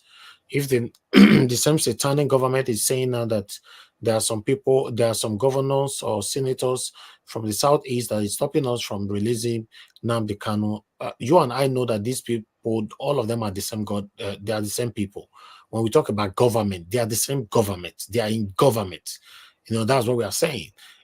So I believe there's nothing wrong. We see governors from the southeast coming out to dispute this, or rather, publicly let the Nigerian government to demand for Nnamdi Kanu to be released. So that's all I'm saying. But nevertheless, let's move on. Thank you very much, my people. Right there, press on the like button. Let's come to Oga CM. Oga CM, are you available? If you're available, please, I'd like you to talk to us. Good evening to you, sir. I'm available. Okay, I talk to us. Thank you. I am available. Good evening, Niger Watch. Good evening, everybody. I think I won't say protocol today. Let me say good evening, Madam Rita. Good evening, Jonathan Kingsley. Good evening, I CBD. greet you, Dr. CM. Good evening, Engineer Francis, and then good evening, Niger Watch. So normally I say all protocols, but today let me establish the protocol. And good evening to everybody, wherever you may be listening on the chat. I think I don't need to waste time. What in CBD said and Madam Rita said in respect of releasing and they cannot don't release, that is exactly my mind. The only thing I will add, just to give another example, let us remember during MKO's time, Abiola, the Pope John Paul, visited Nigeria twice, 1982 and 1998, in March. He came purposely because of MKO and the way Nigeria has been in the position of Nigeria in the world. Everybody is talking of Nigeria as a para state. They gave Abacha sanction, everything.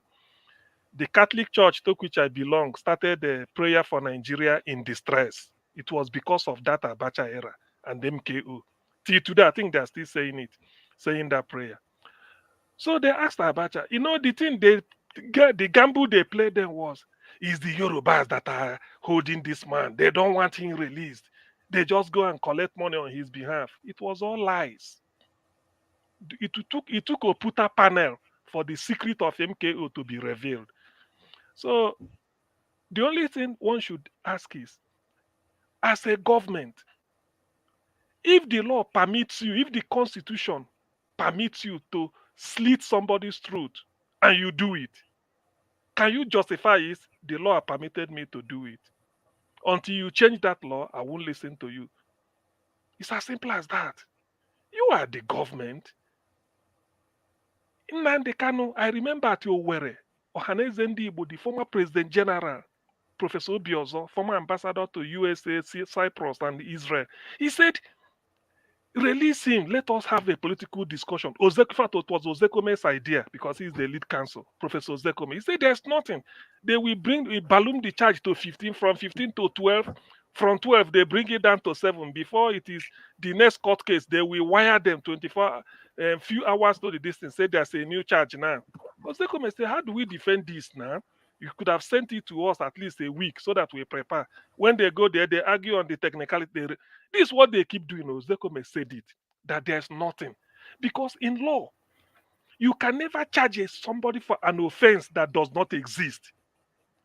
Constitution is the supreme law of the land. Anything that is not in the constitution, it doesn't. And whatever the constitution says, even if it's between man and woman, that is what is supreme.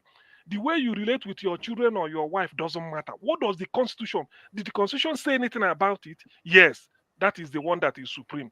It doesn't matter what you do. So the constitution never defined treason. What they are charging now the kind of for treason. Oh, yeah, prove it in court. The judges appointed by the federal government, the lawyer defending court, the court not owned by Nnamdi Kanu. Yet the people you pay told you, the government, that look, there's no offense on the book to hold this man. Let him go. And you are holding him. Now you are telling us that some group of senators and governors telling you who are you. It's a lie. This is what happened in Abiola's case. So it's not that I'm exonerating them. Although if it is me, I will come out and say, look, federal government, do your worst. Tell us the people that are holding him. I can say this. But the fact that they are not saying it, I still do not even consider it a sort of a mistake or whatever. I hold the government responsible. The law, your own supreme law of the land. No governor is more than the constitution. The constitution, you've proved because you go to court to go and test the constitution. That's why they say they have constitutional lawyer. Anything you say which section. When they say section, this section is only talking of constitution. They're not talking of the Bible. You don't bring the Bible to court because not everybody believes in the Bible. But the constitution is what they are defending. They've read it from beginning to end, and you are still telling me that one governor is telling you to hold it. It's a lie. Is that okay? If that governor tell you, President, I want you to divert the whole budget to this, will you do that? Wouldn't you tell the person, no, the constitution empowers me to choose my ministers from from one or at least one from 36 states? Why not say the governor of Smith to tell you to choose all the ambassadors from their local government? You see all these things. Let's just the game. They know what they are playing, but then it doesn't mean. So the government. I don't believe this because nothing is superior to the constitution. If I'm if I'm the president, I will do it. If you hold, I say this is the constitution. Because that is the meaning. You swear to uphold. Remember, the day you are taking oath of office, you said, I will defend, protect, and preserve. These three keywords must be there. You must defend it, you must protect it, and you must preserve it. So this is a test of it now. And there are people are saying, no, I don't regard that. The issue that caught my fancy is this Agbado begging foreign multinationals not to leave. My Igbo people will say Oruono Mume. Oruono Mume means this is the time to show to do the do. It has come to the doing. No more talking. Is it not the word they say? Walk your talk. So this is now. All those be import and export. Now statistics we go chop. This is the time. Obojuodoro. In other words, the die is cast. That is what it means by the Igbo people hearing me. We say Obojuodoro means the die is cast.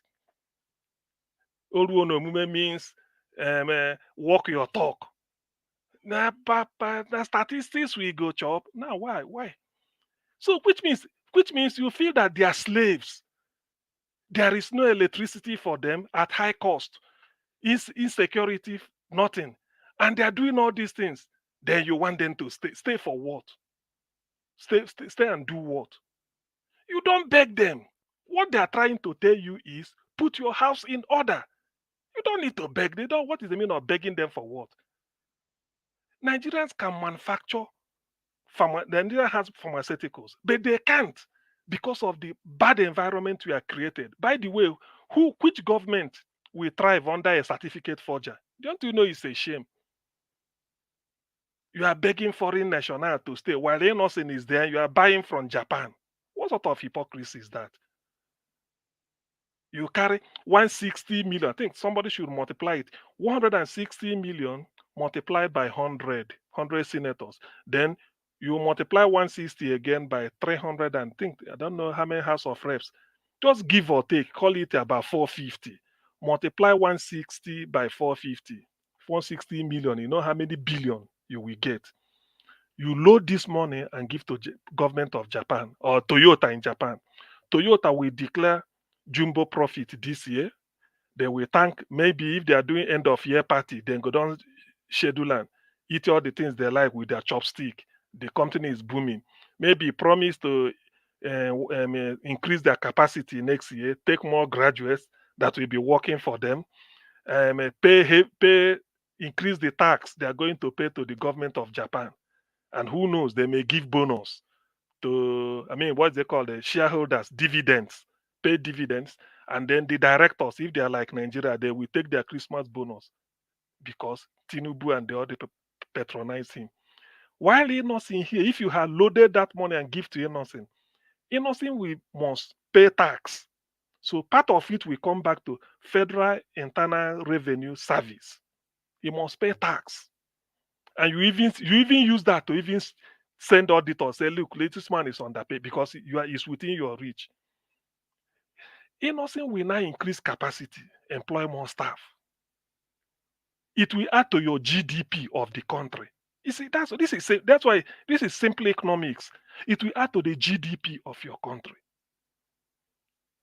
Isn't it? And then overall, customer satisfaction. You may even say, Innocent, because you are here, what we want is every year you take all these all these cars, you service it. Put it as part of after sales service. You will service them at least for the next 3 years because they are brand new. If it's in UK, your car don't go for MOT if it's brand new for at least 3 years. So all these things you left it just because of the fact that maybe Nigeria they use primordial sentiment. You cut your nose to spite your face. You don't know. So why are you begging multinational? They shouldn't go. Because of what? Not that I support them, I don't support them. But what they are trying to tell you is put your house in order. Nigerian economy is not conducive for investment. It's as simple as Nigerian economic climate is not conducive for investment. That's what they are telling you in simple terms. That is the only thing. Ordinarily, where are they going? If you stay in a place you are doing the business, like people said, is it augmentin or the one they said they used to cure salmonella typhi, that is for typhoid fever. Say it's the first line of drug, and people can afford it at 5,000 naira. Now it's 52 or something. So what do you want them to do? What nonsense are they talking about? Put your house in order. Investment will come. It's a simple thing, but all these things we are talking of now, this thing we go chop.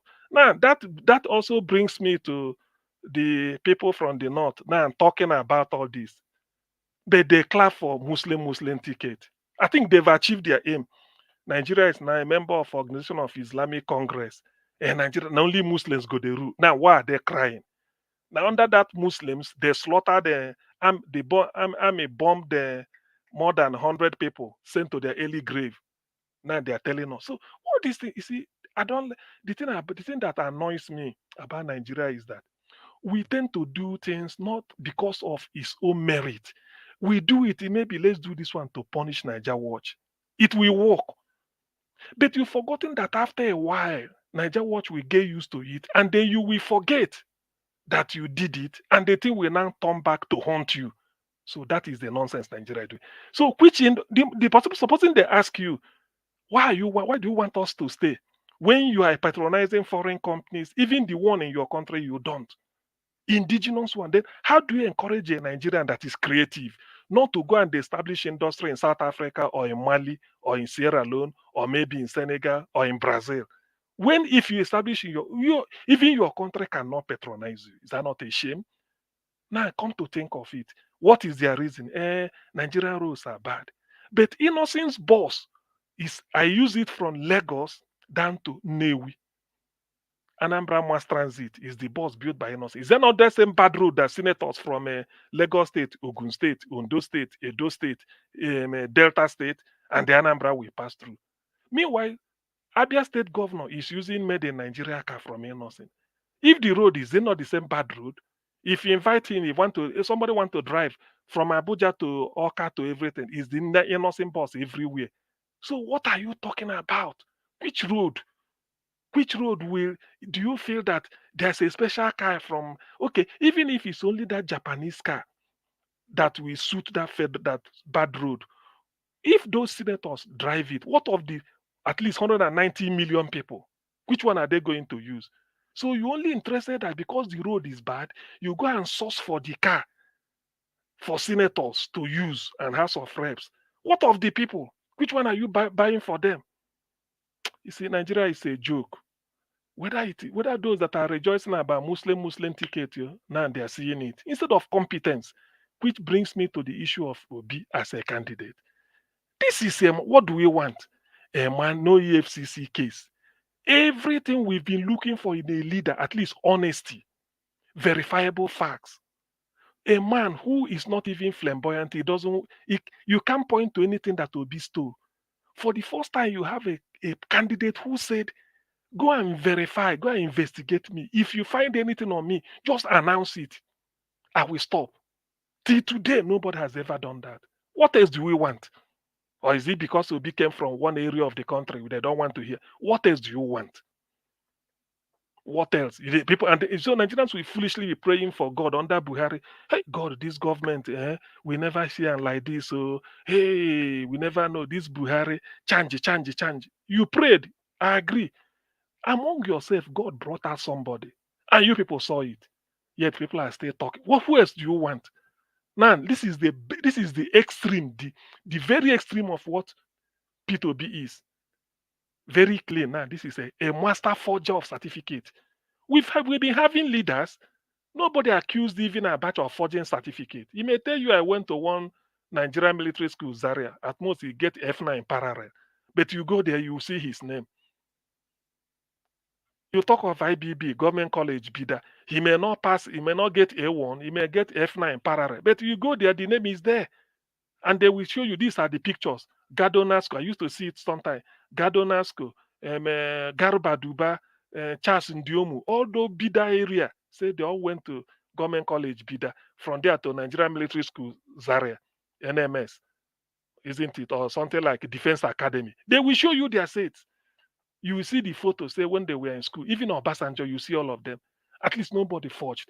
The worst we are having is this man. We secondary school, no way. Primary school, no way. Kayamo say he's a genius. He can write a school cert from under his mother's bed. He doesn't need to go to school. Now look at the mess. You see, the thing about Nigeria is that they feel that if a very fraudulent process will give you a good outcome. It's not. The man doesn't know what to do. To be honest, he doesn't know. If he okay, let him do it now. Let's see. Let him. It doesn't not. We're not talking of result. I don't believe in scoring people in result because you can still result and give. What I want is to see is effort. That's why Nigeria Watch, I always tell you here that nobody can score you below distinction in effort because you have a record to show that this is your effort. But what of the result you are pursuing? Have you gotten it? Let history judge. But that effort, nobody can say. Every day you come out, every day, which means you want something. That is the way to do it. It's not by sleeping that you pass exam. Every day you are in the class, taking lecture, in the library, in the people with at least. Here, that's why they have attendance sheet. I said attendance sheet in the higher institution said, please, you must maintain 75%. Not that you may not, you may fail, oh, but let us see that you attend. So that when you now present your case, you fail, they say, you know, Bodeka, at least he's making effort. In every out of 100 classes we hold, he attended at least 75 times or 80 times. So he has interest. But where is the problem? Then they cannot know what to do. And not that you don't attend classes and you fail. So where will they start? Will they know that, oh, you have a sharp brain or you didn't have a sharp brain? You could have benefited. So look at the effort now. Where is the effort in this case? Tell me what, show me Tinubu's effort. Don't talk of result. Oh, let him show the effort. Nothing. Everything is all lies, fabricated lies. The immediately after 1 week of swearing in, I don't know what they said. The what is it called? This man of the spokesman, I've forgotten. This tall man that is taller than Arabs. He said they've gone to UAE, they've signed a visa law, visa agreement, everything is settled. Oh, na lie. He took Nigerians to puncture him. I think we read it here. He says it's all lies. That is the issue. So the God is not making mouth now. Whether we are not going to chop statistics or import and export, that is the die is cast now. What are you going to do? You have easier to go and beg people not to go. You don't beg. You don't beg. If you are good, they will be coming here. That is to tell you. You don't beg. What are you begging them for? You should have asked them, what is your problem? Why are you leaving? That is how to solve the problem. You say, all of a sudden you are leaving. Let's have a dialogue. What is it? They will tell you, oh, when we were here, this is better now. Hey, not that when somebody want to leave, you say, don't go. If he stays back, what will he be doing? Nobody. You see, simple economics is a simple subject. Only it requires a common sense. This nonsense just has to stop. Nigerians will now know the opportunity they are missing in P2B and their daddy, Baba Ahmed. These are the two people you cry to God. God brought them out from Nigeria. Okay, by the way, look at Dati Baba Ahmed. Everybody criticizes the National Assembly for sharing money. During his time, even money that they appropriated for themselves entitled, Dati Baba Ahmed, they say is the only person that refused to accept. Sometimes I wonder what really do Nigerians want? Do you really know who is saving you? Or it's just because everybody just sometimes you have to say no. Then you clean your eyes and say, look, I want to see clearly. Such a very clean person, Dati Baba Ahmed. He said no. Although I know you sometimes, but it's for the people. I don't like it. Morally, I don't want to take it. What does that tell you? Can you now tell me that such a person, what he's entitled to, he gave it up? He will now go and forge a signature or forge a check to go and steal. When what he's entitled to, he will take with ease. No, no question asked. He refused. Only for him now to so these are the type of people you entrust with your resources because they won't steal it. P2B demonstrated. In fact, I didn't know. Maybe that is what the common denominator between P2B and Dati Ahmed. They are not interested in stealing public fund. At least Daddy Baba Ahmed showed it in the Senate. What he's entitled to is nothing. Are you telling me that if he has a case with EFCC, by now they would not have chased him out of town? But I don't know what Nigerians want. Now, people that believe on tribal sentiment, Yoruba local, Awa local, Emi local. Now look at the mess. People in Ragbiji are suffering the same thing. People in Akwa Ibom are suffering, if not much more severe. So Nigerians should wake up. All these type of things are signs. How then do you want God tomorrow to tell me, let us go and pray? I can't pray. We've prayed enough. There's no need to pray. God has shown you all the signs that look, it's not left for you to do something. You cry to God. You don't want Buhari. They said, okay, this is P2B for you. You people identified P2B, went for him, give him all that he needed. For some crooks, took it out of you, say went to court. From going to court, look at where you are. So you are going to keep quiet. And if you keep quiet now, it means that you are an accomplice. That's why the man can boldly say through Wicked that Nigerians are happy. Even with 20,000 naira, a woman will be singing more than a canary or one type of parrot. That everything, oh, this is the best Christmas I'm good with 20,000 naira. Are you serious? That will give you some grains of rice if you count it very well, maybe some thousands of grains if you are careful to count it. Is that what we are talking? So, well, you see, actually, the issue as it is now, All these things are just telling Nigerians that the die is cast. If you want to do something, it's up to you. If you tomorrow you see another headline, multinational companies are leaving Nigeria, Tinubu is begging them don't leave. For what? And then by then leaving, the unemployment will balloon because these multinationals, they have Nigerians working with them, even if it's only the gate man and the messenger and the cleaners. Let's say these three set of staff, even if at least they withdraw at least 3 or 10 or 15 or 20 of them in the job market, that means a lot. I mean, drivers again, because they may have drivers that drive some buses, they have cleaners, they have messengers, they have gate men that do the shift, and people that do. So all these people will not be on the job. That is, unemployment will just balloon because they are going away. So as simple as, and then the tax that they normally pay to government is normal because if they leave now, will you go to where they are and start to collect tax? So I don't know. You see, some of these things it's really simple thing. We've done all the we could here. We've given Nigerians the expo, the everything that they need. We've explained the thing very well for them. So what else are Nigerians waiting for? The man who you feel that is all and all today, no plan. I want somebody to tell me the plan of this administration. They have no plan except to say, president, just to put the tag, maybe president, this one, deputy president, this one, senate president, you, chief of staff, there's that tag. That is just the tag. They've gotten it. Now, where has that left you? Yet people will look at P2B, a man that this is a savior by his example. That's why when you are appear for interview in a job, what they want to know is what have you been doing? Tell us a bit about yourself. That is always the first question. After asking you, settle down, this, introduce themselves, said, can we just tell us a bit? That's if they don't know. Then you start to tell them this from your background. They will do background check. In the end, they will say, okay, yes. This man, you don't know his background. P2B that you know he's very excellent. No Nigerian leader has ever since 1999 can have that type of character. No dent. Even to stand on the podium and say, if you find anything on me, I stop campaigning.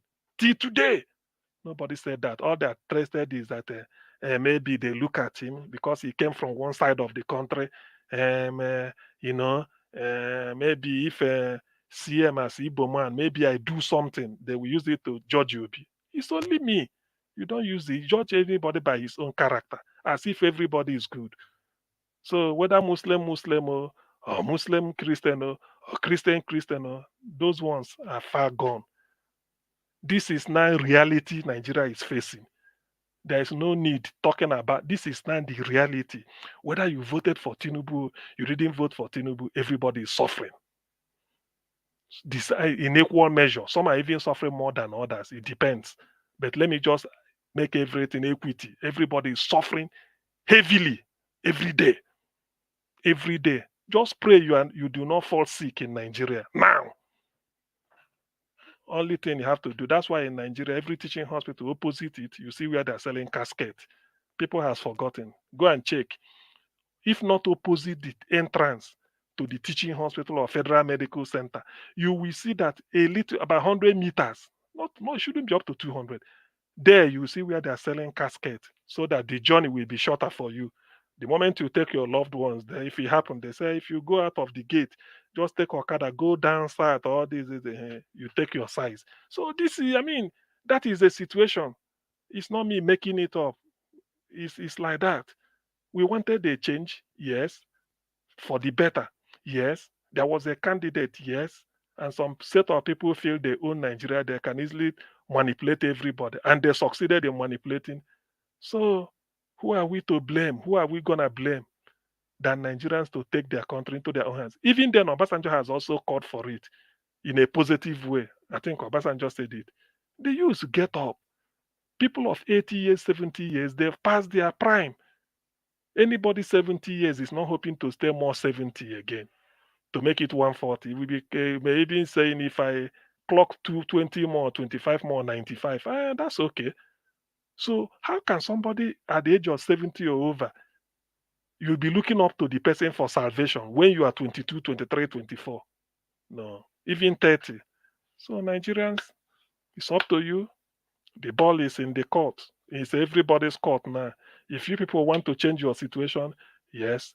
So people are talking of Japa. It's not only Nigerians that are Japa in. Multinationals done the Japa too. So that tells you that, oh boy, there is fire on the mountain. Naja, watch. Let me stop here and give others the chance. Thank you. Can I Okay. All right. interject a little? Thank you, Augustine. All right, sir. You only have 1 minute to interject because we have Okay. somebody waiting. Thank you, sir. Go Okay. ahead. Augustine, Yes, please. 2 issues. Number 1, do you think that Nigeria is suffering from an acute case of inferiority complex? Because it's like those ones that have that particular inferiority complex are the ones we have in Abuja. And then I heard that most of these companies that are leaving Nigeria are going to Ghana. So Nigeria is now helping Ghana. See, my brother, the simple answer is that is whatever I'm answering, and my own is not the model answer, but my own opinion. They are not suffering from inferiority complex. Nigeria has been trapped and kidnapped or captured. So everybody, just like a big elephant, the carcass, anywhere you are, they are just taking their own. Not that they are interested, they know. So that is as per that. Now, the company going to Ghana. Which company? Okay, have we asked ourselves the country those multinationals left before they come to Nigeria? So you see, the thing is that if you lose here, you gain here. So one man's meat is another man's poison. One man's gain is another man's loss. Heat gain, they taught us in physics those days. Heat gain by water is equals to heat loss by the metal that you dip into cold water. If you heat iron, they're very hot. There is heat. You go to cold water, put on there. That cold water go All there right. warm. You don't Thank you. get heat. This one don't lose heat. So Thank you. thank Thank you. you, Augustine. Thank you very much, Engineer Francis. Thank you. Okay, Mr. Jonathan, please, I would like you to talk to us. Good evening to you, sir. It's good to have you on the panel today. Thank you, thank you very much, Mr. Elvis. Thanks to everyone. Thanks to all the panelists and all the submission today, from Madam Rita to down to Mr. CM. I really appreciate everyone. Thanks you very much, Mr. Elvis, to everyone that is listening there. I just want to talk on the subject of today, which is the headline that Tinubu begging multinationals to stay, not to leave Nigeria. I believe is the last speaker, Ogasi, just said, you don't beg. Yes, I agree with that. You don't beg. I will start from there. You don't beg. You showcase yourself. You don't beg. All you need to do is just to showcase yourself. And again, he also re-emphasized the fact that this government has no plan. Yes, correct. They have no plan. And, I stand also to challenge anybody that can come out and say, this is the plan of this government. And let's see it. Let us see the spirit of the plan, the genuine intention of the plan. Let's see it. As they always say, the devil is in the detail. You can talk all you like, say everything, but when we see it, the devil is in the details. So we will see the spirit of it. We will see the intention of the plan. As it stands right now, you have no plan. And begging is not the answer, it's not the solution. I will say it at every opportunity that I have. It is showcasing yourself by having a plan, both the immediate plan and the long-term plan. Nigeria need immediate solution. So you will focus on that. There is still the long-term plan. I will, if time permits me, I will just mention that briefly. But what is the plan? What is the plan for now that will help Nigerians for now? Mr. Tinubu, please, if you are hearing or people around you are hearing, it is not a rocket science. If you have the intention, the problem is that the intentions are not, they are faulty. You don't have genuine intentions. If you have genuine intention, it has been said over and over again, to the point that even an unborn baby, the baby still in the womb now, is hearing it and they understood it. You don't beg. You showcase yourself, first of all. Invite the world. Let them come to Nigeria and see what you are doing. But you can't do that because you have nothing to show. You have nothing to show. Restore the rule of law if you have good intention.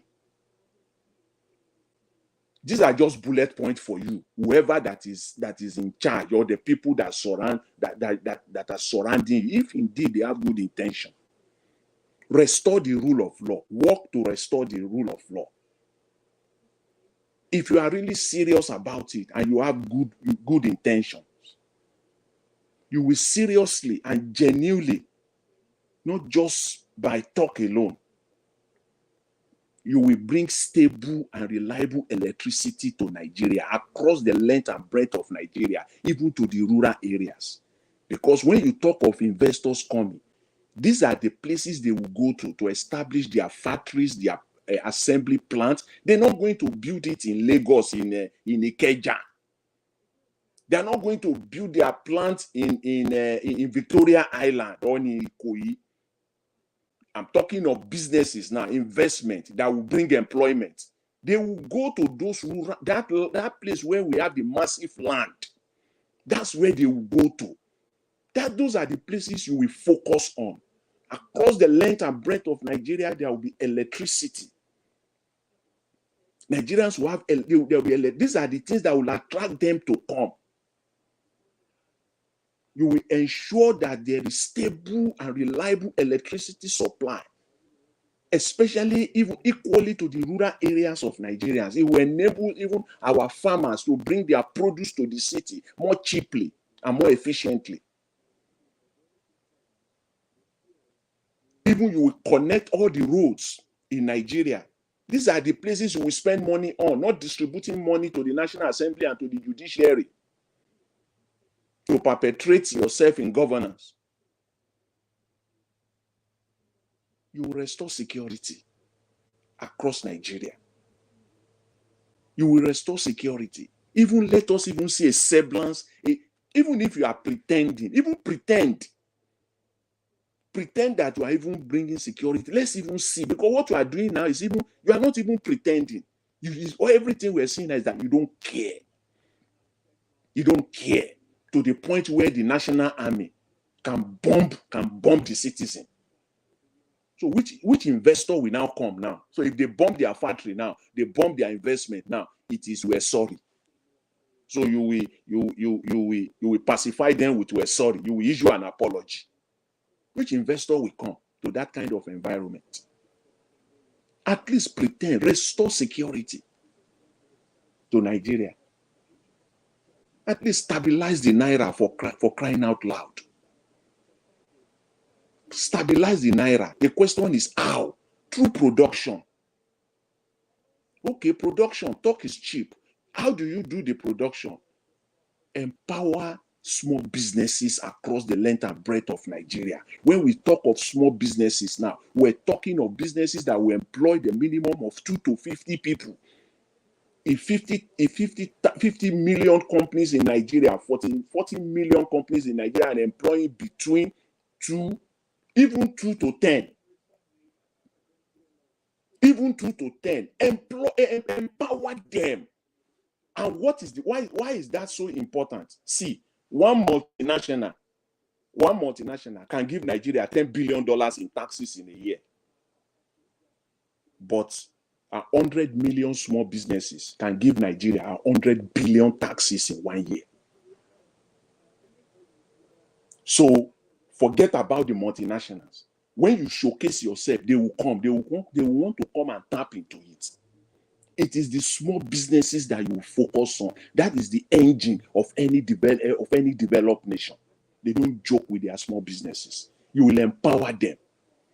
You will mandate the banks to make sure that they finance them. You will create a law that will ensure that the banks will have to finance legitimate businesses that are employing people. That those people that the company is paying taxes, the people they employ are also paying taxes. You will support them vigorously so that we don't just talk. You are hearing this. Mr. Tinubu, it is not taxing from importation or taxing the oil and gas industry that will rescue Nigeria. Please hear this. A first-year economy student know this. 100 level economy student knows this. You can tax all the importation you like, tax all the oil and gas industry you like. Their taxes is not enough for you to implement all the developmental programs that you have. Even if you are genuine about it, that resources is not enough. So you will still go about borrowing. You have to empower local businesses. There's no match for that. No match for that across the Nigerians are hardworking people. Nigerians, they are independent. They don't like to beg. To put it in a very, very clear terms, Nigeria are to a very large extent very, very prideful people. They like to be on their own. So when you empower them, majority of Nigerians will have their businesses. If you give them the enabling environment, and they will be paying their taxes, you will put the structure in place. You will collect your taxes from them because you are giving them the enabling environment. You will pursue them. Your 1 naira will not go. You will make sure what they call Ushomalo in Nigeria. That is that we will collect our taxes, even if it is 1 naira. You will go to jail because we have given you the enabling environment. You are enjoying electricity 24/7. We invested into it, even though you are paying your electricity bill, but we made it available. So we are not going to hold us taxes here. You will pay. We will pursue our 1 naira, our 100 naira from you. You will pay it. Every one of them will be paying their taxes.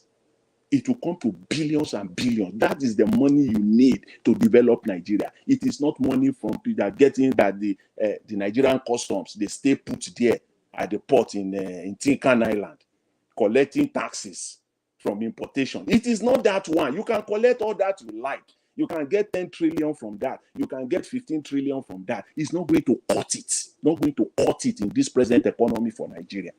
It is the small businesses. I don't know how I can open the brains of you guys there. It is small businesses that will do this for Nigeria. You have to empower them. You have to empower them. When you do that, investors will come. Investors will come. I don't see where China will be going all over the place now asking people to come. What China does is that China just brings people to China every year to come. They just bring people, come and see. They are opening up cities, new cities across China. Even now, new cities are emerging. Can't you develop cities in Nigeria? Go to Taraba and develop Taraba. Come to the south, develop somewhere. They go to the east, develop areas there, and bring the world to come and see what you have done. Investors will go. Then you sit on the table and negotiate the terms with investors. That's what government does. That's what you do right now. All these things are not rocket science. You have spent 6 months now. 6 months have gone now. If you have kickstart this or jumpstart this 4 months ago, by now it would have been a different ball game. Mr. President, you can go around every state of Nigeria, and be doing what? And be dancing the victory. In fact, your victory lap. This is what I have done. Go to every state in Nigeria. That's your job. Your job is not just to sit down in Abuja there and then after 2 weeks you fly out again, collect extra code, wasting more resources again. How many states have you actually visited since the last 6 months to go and see what is happening there firsthand? That this is what I have brought to these states. That is what government does. You don't just sit down in Abuja there. Because you are not even proud to go to these states. There is nothing. Because the only thing we will see is that they will just put up canopies for you on the day you are coming and the red carpet. The entire state is they are in abject poverty, suffering. Can you be proud, Mr. Tinubu, to go to one rural area in Benue State and go and showcase Nigeria there? Nothing. And you are calling for foreign investors. They are not going to come. It's not going to happen. Even the idea that you are kind of initiating now through revenue collection, that you are going to take money away from all the agencies so that they will be collecting taxes directly from them, it's still not going to cut it. Because all you want to do is to introduce what you did in Lagos, so that all money of the federal government will not go through any agencies. It will go through Aso Rock. It will go through the presidency. Through the Accountant General is under the presidency. That is what you want to introduce now. And if this man finds his way, and that all the money going, so all the agencies now, they will just be like a figurehead, just to supervise. That's all they will be doing now. Every dime we go through the presidency, to every contract we go through them, so that you can. That's another level. That's another level of another sophisticated level of siphoning and stealing the commonwealth of Nigeria. Talk of being a supreme leader. Yes, this is a supreme leader pro max that we're saying now. Because what they are initiating now is that the budget, this very budget, once approved by the Senate now, money will not go to all the agencies. And that's where you will see the fight. All the money will sit there in Aso Rock at the federal level there, and they will be the one. If any agency award a contract of 1 billion naira, it is not the agency that will pay the money. The federal government, directly from the president through the office of the Accountant General, will pay that money to that person. Fine, it is good. Which simply means that Mr. Tinubu now, like all the resources of Nigeria now, he is the one that is in charge. That's another level of corruption. That's another. I've never, in fact, these people, when it comes to stealing, in fact, their level is unmatched. Their level of stealing is I've never seen it before. But if you can just use a tiny percentage of this effort that you are using to strategize on how to steal the Commonwealth, if you can just put it on how to genuinely bring development to Nigeria, then Nigeria will be a better place for all. That is what you need to do now, Mr. Tinubu. It's simple. It's simple. Jonathan. Yeah. They said the tougher the battle, the sweeter the victory. Now, people would have expected that with all this they did Tinubu in Chicago and everything, he would have shocked the world. Say, look, he will releasing the armory, what he had. But the man had no plan. All right. He hadn't he has no plan. Yeah, let me just that's it. Let me just conclude by just Please round up. Yeah, thank you very much. Let me just round up by, not just the immediate one, but as as a president, as a leader of the country now, even though we know that you stole it, there is still the plan of investing vigorously the Nigerian educational sector, because that is the future. That is the future of Nigeria. Invest in Nigerian universities, in research and development, massively, vigorously, so that in 10 years' time, all these machines, all this equipment that they will be, all these businesses, small businesses that we talked about, they will have to import it from abroad. Nigerian universities, they will have developed prototypes that eventually Nigeria will not need to be importing this equipment again. They will be supporting local businesses. That's why you need to now, you please don't waste the Nigerian resources. Invest in Nigerian universities. Invest in research and development. These are long-term plans. The gains of this is not something that we are going to see in 2, 3, 4, or 4 years' time. Not even in 5, 8 years. But when they begin to blossom, it will be massive. Invest in them. How much will it take to put these resources in each and every engineering department of Nigerian university and mandate them? And let them come and showcase what they have to the world, for the world to see. Invest in the engineering department. Please, this is what we need. It is not begging investors not to leave. They will leave because they are not stupid, because it's all about making money for them. They will leave. All right. Thank you very much, Mr. Elvis. I really appreciate it. Thanks everyone thanks for the opportunity. Thank you, Mr. Jonathan. God bless you, sir. Thank you so much. All right, let me take this call quickly. Law of God is my strength. Good evening to you, madam. Thanks for calling in. Please talk to us. Yeah, good evening, I just want to say 2 things today, just quickly. Okay. I want to support Mr. Jonathan in the investment area. For example, now I'll use my football team that I love so much, Arsenal.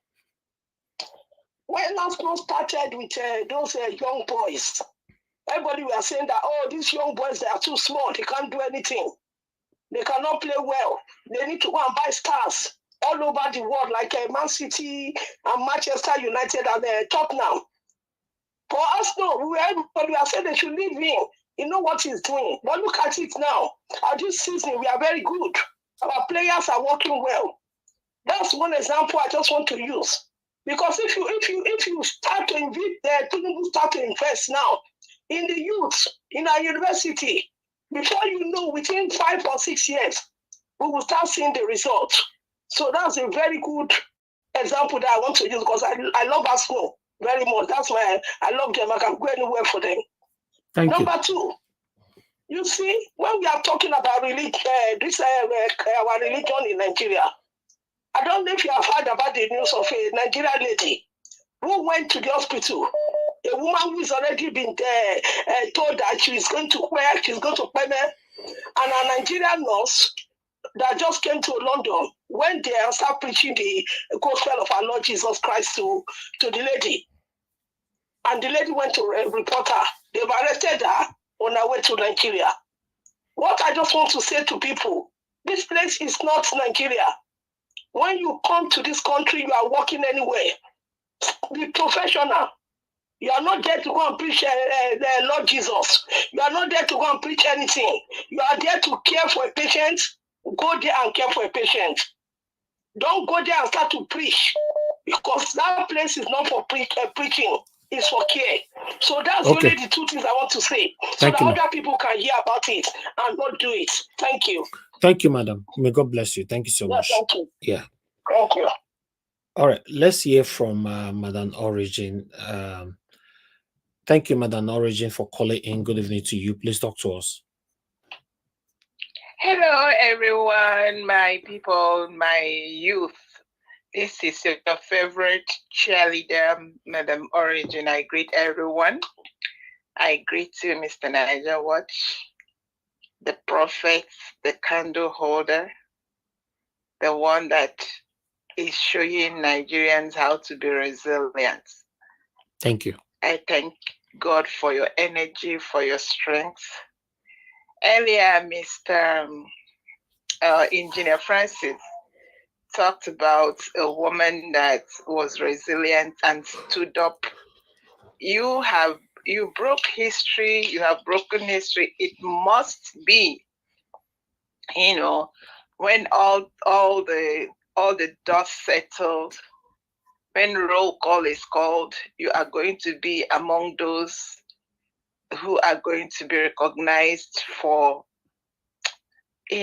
chatting into this water that is unbelievable. What we are going through in Nigeria, we have not gone through it before because we have been from military to kakistocracy, where the lowest of the lows of humanity. I use that word is a choice word for me now, because when we talk about kakistocracy, where a rulership and governance of the least, it is not only the least, it's the lowest of the lows of humanity. When people relegate themselves to this low life, where integrity means nothing to them, dignity of humanity means nothing to them, they are ready. You have a group of people, by the time you go there and count 1, 2, 3, 10, 50, 100, you can't find. It look like a cesspool of evil, reservoir. Everything that oozes out is just nasty. So we are in this place, and it's been on for a while, because this is how Nigerians have seen it. So it's very, very difficult for them to. That was why they were like business as usual. But thank God for Mr. Peter Gregory Obi, who has come to show that there is another way, and we are following it. And you are here, and other well-meaning Nigerians, including my honorables. I now move my all these our panelists that come every day. I call you honorables, because you people are consistent. The consistency is what is going to do it for us. I want to, just touch a little bit on what we are talking about today, which is on the investment. Please, my youth, don't be fooled. Don't be fooled. So long as you keep focused and say, I will do it differently, I won't be like my elders. They can't give what they don't have. Where are they going to manufacture the willpower to do good when they have got stuck in the second level of development? That is the height of it. That is why they can't do anything. Everything when they wake up in the morning, everything you see is how to eat, how to waste. So they can't do it. That is why we have to focus and say, how can we disrupt this evil? Someone will do it. I am waiting for that man with righteous indignation. We have a David. We are looking for Joab and everyone else that are lining up. They have used reverse psychology. Before, we used to think. That brings me to the other one. Oh, Hales and Debo. I hail them. Whatever they are talking, and whatever the government is talking about Mr. Sorry, remind me his name, Nnamdi Kanu. They need to release the man. They should stop playing game. Opus Odimba is there. Where is that man? The one, the NYSC forger, the Olanipeku installed governor of Enugu State is there. I think between him and Hope and Soludo, I kind of put that one by the side. They are the one that is the new face of Ohanes Ndibo. They are pushing Iwanya. He is talking. That man, I guess, God bless him. I honor elders when they prove they earn it. If you earn it, I give it to you. I hope they don't push him off where he begins to talk with them and disgrace himself. They are pushing him. They have had 2 occasions where he is talking. He's saying what the youth are doing. If you people are doing well, who we have grown up honoring you people, but now we see that it's all emptiness. You people have deceived us. Please try and prove us wrong. Let us see, do something tangible, do something. We have, Nigerians have worshipped you enough, and you people took it for granted that you've done all this rubbish. So these elders should just add, and Sister Rita, thank you. We have the word, enter house. Allow the youth to come out with something tangible. You people are stuck up. Arrested the blow. The only thing you guys think is embezzle, waste money, all of that. So enter house, release Nnamdi Kanu, let him go to his house and pull his life together. People should stop deceiving us. We are done with that deceit. Nigerians are not deceived anymore. I think I rested there, Mr. Well, thank you so much for giving me opportunity to just talk to my people, the youth of Nigeria, and God will bless all of you as you continue to push forward. We are coming out of this darkness. God will help us. God bless you. Thank you, man. God bless you too. I appreciate you. All right. Thank you very much, everybody. Today is Saturday weekend. I don't really like us staying this long, but we're already here. But let's do for 5 minutes round up so that we close this show. I appreciate you all, my people. Please help us to press on the like button. It's very, very important for us. Okay, let me start with Mother Rita. Mother Rita, thank you very much for your time with us today. Just 5 minutes, please. Let everybody keep to it. 5 minutes, final submission, ma. Yeah, thank you, Mr. Elvis, for giving me this opportunity. There's something that came to my mind, even regarding this, what the Daily Times or Daily Trust posted, what Ohaneze said. You know, they've taken over the media, right?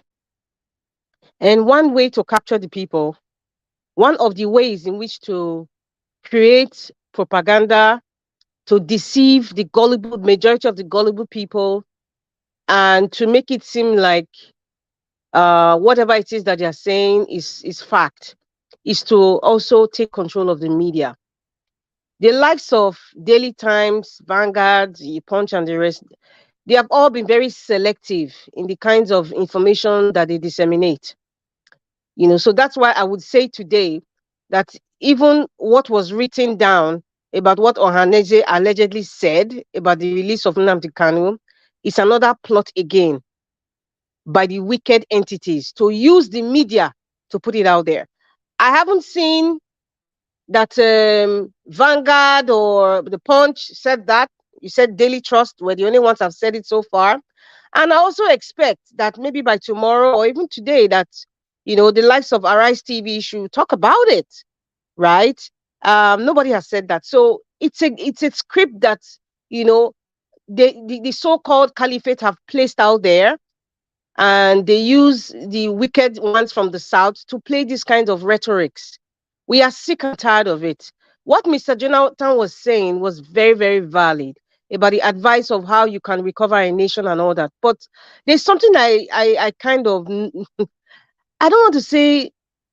Okay, let me just put it this way.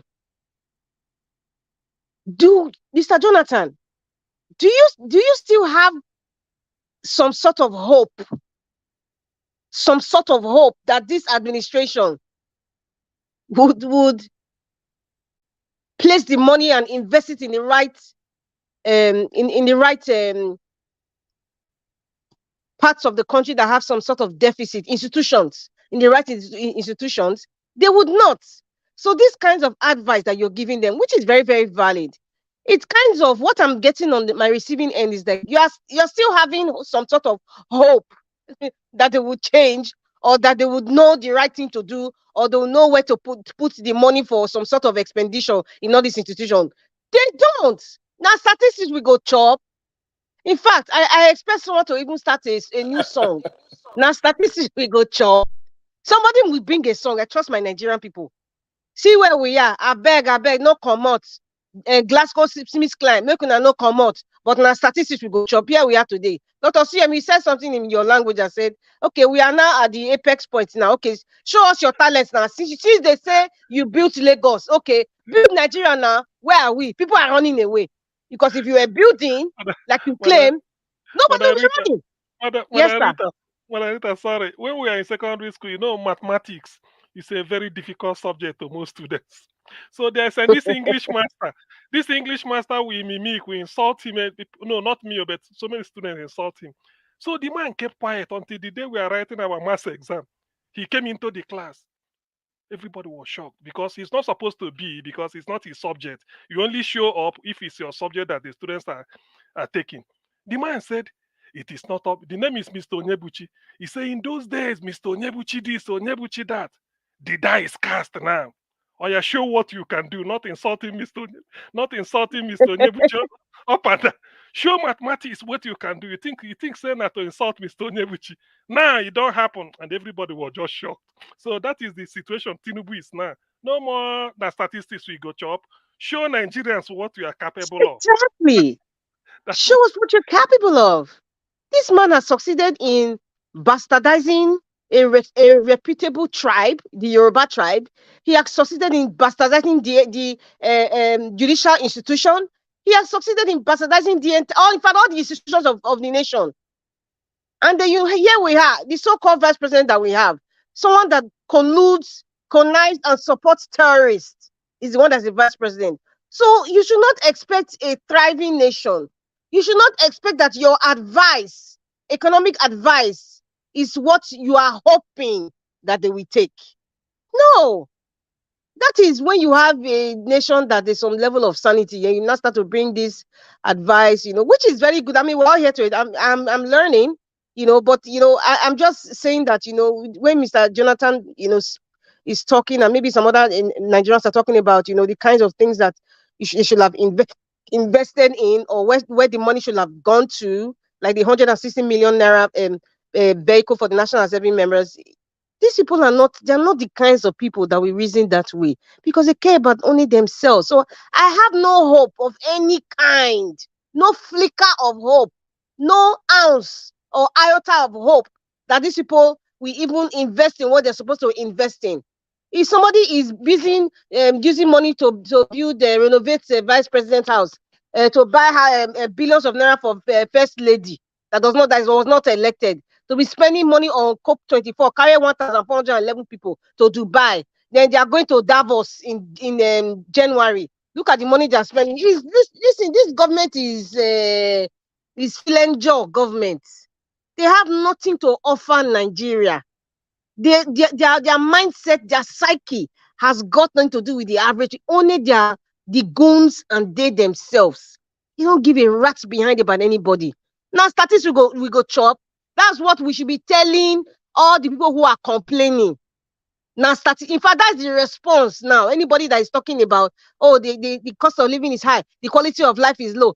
Now, statistics we go chop. That is what the one that you people say that in Lokon, it is our people that you want to place there. So you should not. In fact, the Northern Caliphate, the likes of Sanusi, the likes of Professor Shehu. Now, statistics we go chop, because it really actually they've been giving us statistics. Is that what we're chopping? And so you people agree that you clapped about it, you laughed about it. Now you are feeling it. So please don't disturb us. I'm waiting for this song, the hit song. Now statistics will go chop. Now the last thing, I think nobody talked about the Matawalle of Zamfara, the 50 vehicles that are going to be repossessed. It is only somebody who is first of all, to be honest with ourselves, we have past administrations who have done these things. There's no repercussion, nobody questions, it just happens. It's a recurring decimal. So Matawalle is one of those governors in Nigeria that are doing the same. Yaya Bello will do the same. Governor Obaseki of Edo State is leaving next year. He's probably going to do the same. Sanwo-Olu will do the same. Nobody questions. Fashola did his own.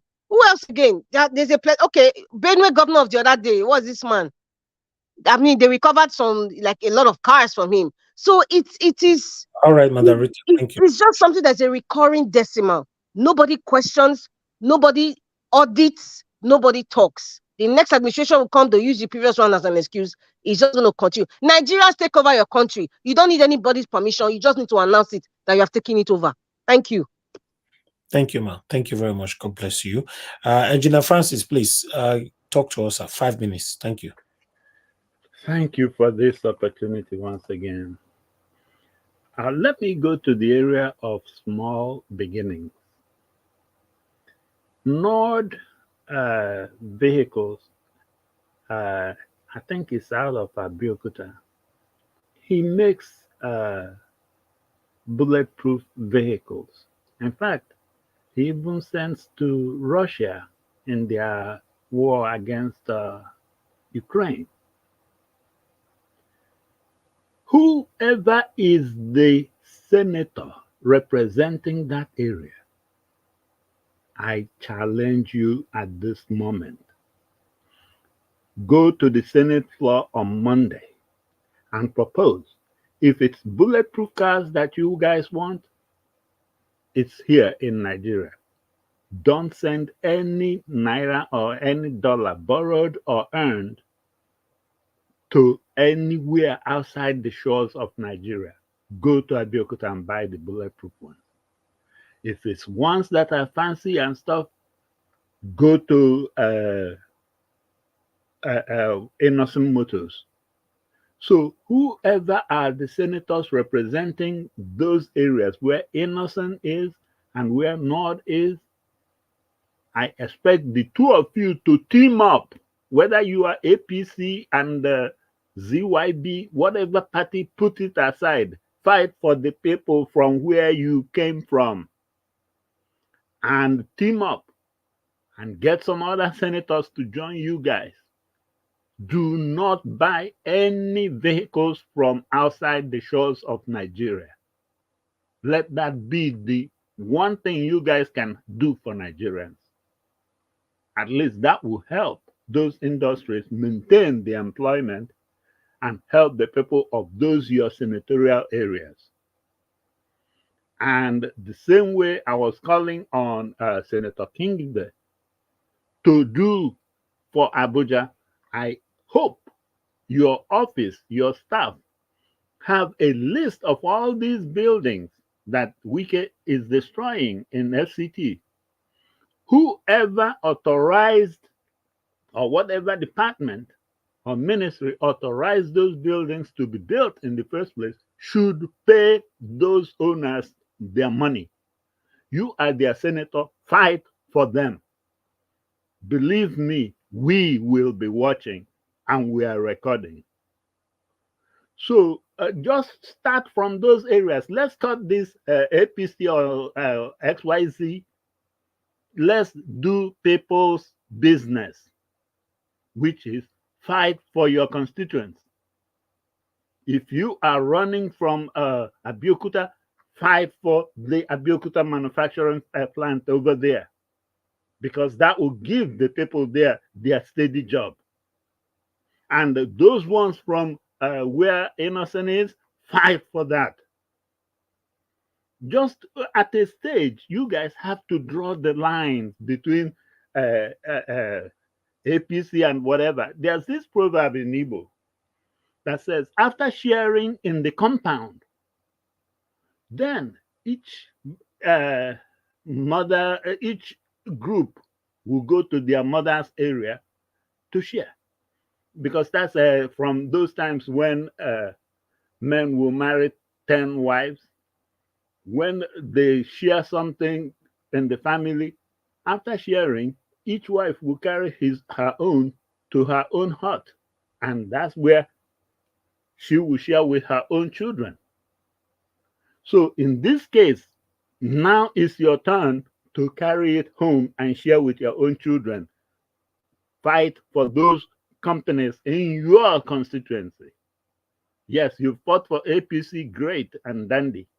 But right now, Nord Vehicles needs all their new vehicles that they are going to make. They need the orders from Nigeria. You need bulletproof. He has enough, seriously bulletproof vehicles that even Russia is buying from him. So what is this whole thing about the inferiority complex that will cause a minister to label the vehicles made in Nigeria as substandard when they are cherished around the world? Please, in the name of Nigeria, at least to your little level, do this. Insist on it. We will support you. Let's find a common ground, somewhere to start with, because we know that Tinubu has no idea, and the people he has put in charge have no idea. You can put a minister in charge that will be calling vehicles manufactured in your country as substandard and using that as a reason to go and patronize Japan. Isn't that shameful? And you left that person still in power or still in that office. So I don't know, but at some point, that little child has to grow. So I'm calling on all these senators, each one of you in your own small capacity, start something, call a press conference and let us know. We will support you. In fact, if you have to do like Carol Mosley Brown to keep talking in that floor of the Senate till the next day, do it. Okay. We will watch you. We will support you. Thank you. Thank you. Thank you, Engineer Francis. It's good to hear your voice today. Thanks for your wonderful submission. God bless you. Oga CBD, if you are there, give us your final 5 minutes, sir. Okay, CBD is not available. Okay, let's move on to Oga CM. Please give us your final 5 minutes, sir. Let's round up. Okay. Thank you, Niger Watch. Actually, my final 5 minutes, I thank you for your efforts, what you're doing, encouraging you, and encouraging us too, not to lose hope. Bet. Yes, We've thank was you so much, we've Mr. Nigeria. Uh, I'm here. Mr. CBD, we okay. don't call you like 7 days ago. Now You you come can't and hear me, Mr. Nigeria. we don't call you more than 7 days ago now. Which one be 7 days? Hello. Which one be 7 days Mr. ago? CBD, can you hear me? Mr. You're not CBD. bad.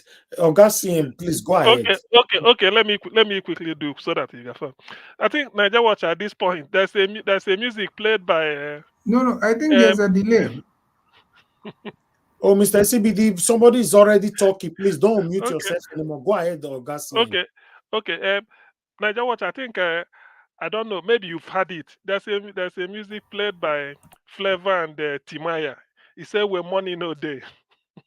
It could make you listen to that music because sometimes the thing where they talk there, Nigeria they day. Timaya say Ingo Fleisure for Dubai, then go charging phone for America. You need see say this time Agbado and the and then crowd don't go flanger for Dubai. By January, then go World Economic Forum for Switzerland. Go spend the remaining cash where remain. Yes, it can be funny, but this is a serious time for Nigerians to reflect. If not that they've not been reflecting, but for how long? Must we entertain all this rubbish? Has it come to the situation whereby the president will be begging foreign multinationals not to leave Nigeria? For what? That's an insult. Nigerians are capable of doing even what multinationals do, but provide them the environment for them to thrive. You refuse. Even the little somebody put together on his own, innocent and the rep and his likes, you don't want to patronize them. You are even demonized. So which foreign multinational will come and tolerate you? Well, the bottom line is we call on Nigerians to do the right thing they need to do. If they are waiting for every other evidence to convince them that this government has no plan, it is now. 6 to 7 months after inauguration, nothing, no good policy statement, no effort, nothing. The country is as insecure if not worse, as it has always been since records began. Unemployment is spiraling. We hear of Japa. People are leaving the country. Now, multinationals are also Japa. They are leaving. What else do you want? Infrastructure is zero. Somebody said somewhere that they are queuing for petrol in Lagos. They are queuing for petrol. Even with the subsidy removed, still nowhere. Salisu, was in Salisu Lamido Salisu, former governor of Central Bank, is asking, where are the dollars? Where is the cash? They say because they were paying subsidy on pay. Now they've removed it. So where are those dollars now we've earned? Because they remove subsidy. So because we are now paying what is obtainable at the international rate. So where is the savings? Where is the money? Nigerians, shine your eyes, they say, or you've already shined it, but it's not enough to shine eye. Do something. This is not this. Nigeria is sinking deeper and deeper. Nothing will ever come, nothing good will ever come out of a certificate forger. He bought a yacht. Do you know the business being done in that yacht? Moored somewhere or anchored somewhere in one type of off Atlantic Ocean. Do you know? Do you know why they have to pay for that? Do you know? Do you know that whether that is where he sleeps? Just take a helicopter and then drop him somewhere, and then he goes there and does what he. Do you know? So Nigerians, please, you can't continue like this. We are better than this. How many million people just to be held hostage because of the ambition of one man? No, we can do better. Nigerians, rise up. Haruna Goro played the music. Dr. Haruna Goro, listen to it. It's a call. It's a clarion call, a patriotic call. Do something. You can't fold your hands. There is no plan. No plan. Just sleep, wake up, sleep. If you sleep and go from there, meet your ancestors, all the best. Otherwise, you wake up, you have to carry on. There is no plan, no plan. If anybody has a plan, let them come and say it. The court has given them all they wanted. Mahmoud gave them what they paid him for. The court said, okay, this is what we want us to do. We've done it. Now, where is the plan?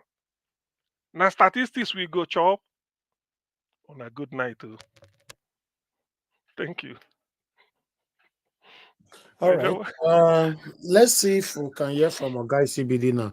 Ogai CBD, are you there? Yes, oh, thank you. I'm here. Okay, give us your final submission. 5 minutes. Thank you, sir. Yes. Well, you see, I will just say this. When we come here and we are expressing our concern for Nigeria, and we're saying all we are saying, it has nothing to do with being pessimistic or we don't, we are only seeing the bad side. No, it's just quite unfortunate that, um, you know, the country is the way it is, and the people who are steering the ship, some of them are the most unpatriotic people. It's an irony. It's just like you're in a airplane and you're expecting the crew or the passengers to be more intelligent in controlling the plane than the pilots themselves. Look at the other man that was dancing in Bajabia Miller's office. Just look at that, dancing on your mandate, all that, all that. Those are the people that are leading. Those are the people that are leading. So what will the ordinary Nigerians do? No matter how, even if you go and study in Oxford, then from there you branch to Harvard, and from there you go to Stanford, you come back, these are the same people that are going to be there. They are the ones that you're going to say, yes, sir, thank you, sir. They are the ones that they are going to send you to all the places that you need to go. They are the ones that will tell you what to do. So where are we going to? So it's unfortunate, and you can't be more patriotic. I always tell when someone like Tunaija will come here and be talking those, that is, in my opinion, fraudulent, should I say, misinformed speech of what is it called, security and all that stuff. You can't be more patriotic and more intelligent than the people that is leading the country in the direction they should go. No matter what you think of the president, if he says tomorrow that they are going, that fuel will be 800, what will you do? So it's quite unfortunate that we have this kind of leaders, and that's why Femi Kuti, when the spirit of his father was still fresh upon him, right now I don't know how strong it is on him anymore. But then when he sang this song, I sorry, oh, I sorry for Nigeria, I sorry, oh, I sorry for Africa. It's just a sorry case. It's unfortunate. But Okay. we still have hope. Oh. We are not going to lose, because the only thing, as much as we are seeing everything going wrong, hope must be maintained. Because as long as there's life, there is hope. So we are not going to lose hope. And just that small ray of hope can bet the kind of nation we want. And we have seen a glimpse of it in this last election, with all the failures, with all the, with all these incompetencies we have seen, both from INEC and from the judiciary and everything. We can still see that light from, no matter how you put it, or no matter what some people think, is still from that Labour Party, still from Peter Obi, still from the obedience. And that's why no matter what, we still have senators in there. We still have obedient senators, and we have obedient House of Representatives. And we have also seen some of the Labour Party politicians are also rising up, maybe slowly, but at least we have seen someone like Ireti Kingibe. We have seen the other man from Umuahia that is there, that stood up boldly and was asking, why are they keeping Nnamdi Kanu? So, and others, we'll still see more. So we must keep the hope alive. But it's just quite unfortunate that we have some of the most unpatriotic Nigerians at the helm of affairs. So let me leave it there for now. Thank you. Okay, thank you very much, everybody. We've come to the end of this broadcast. I want to appreciate every one of you for your time with us today.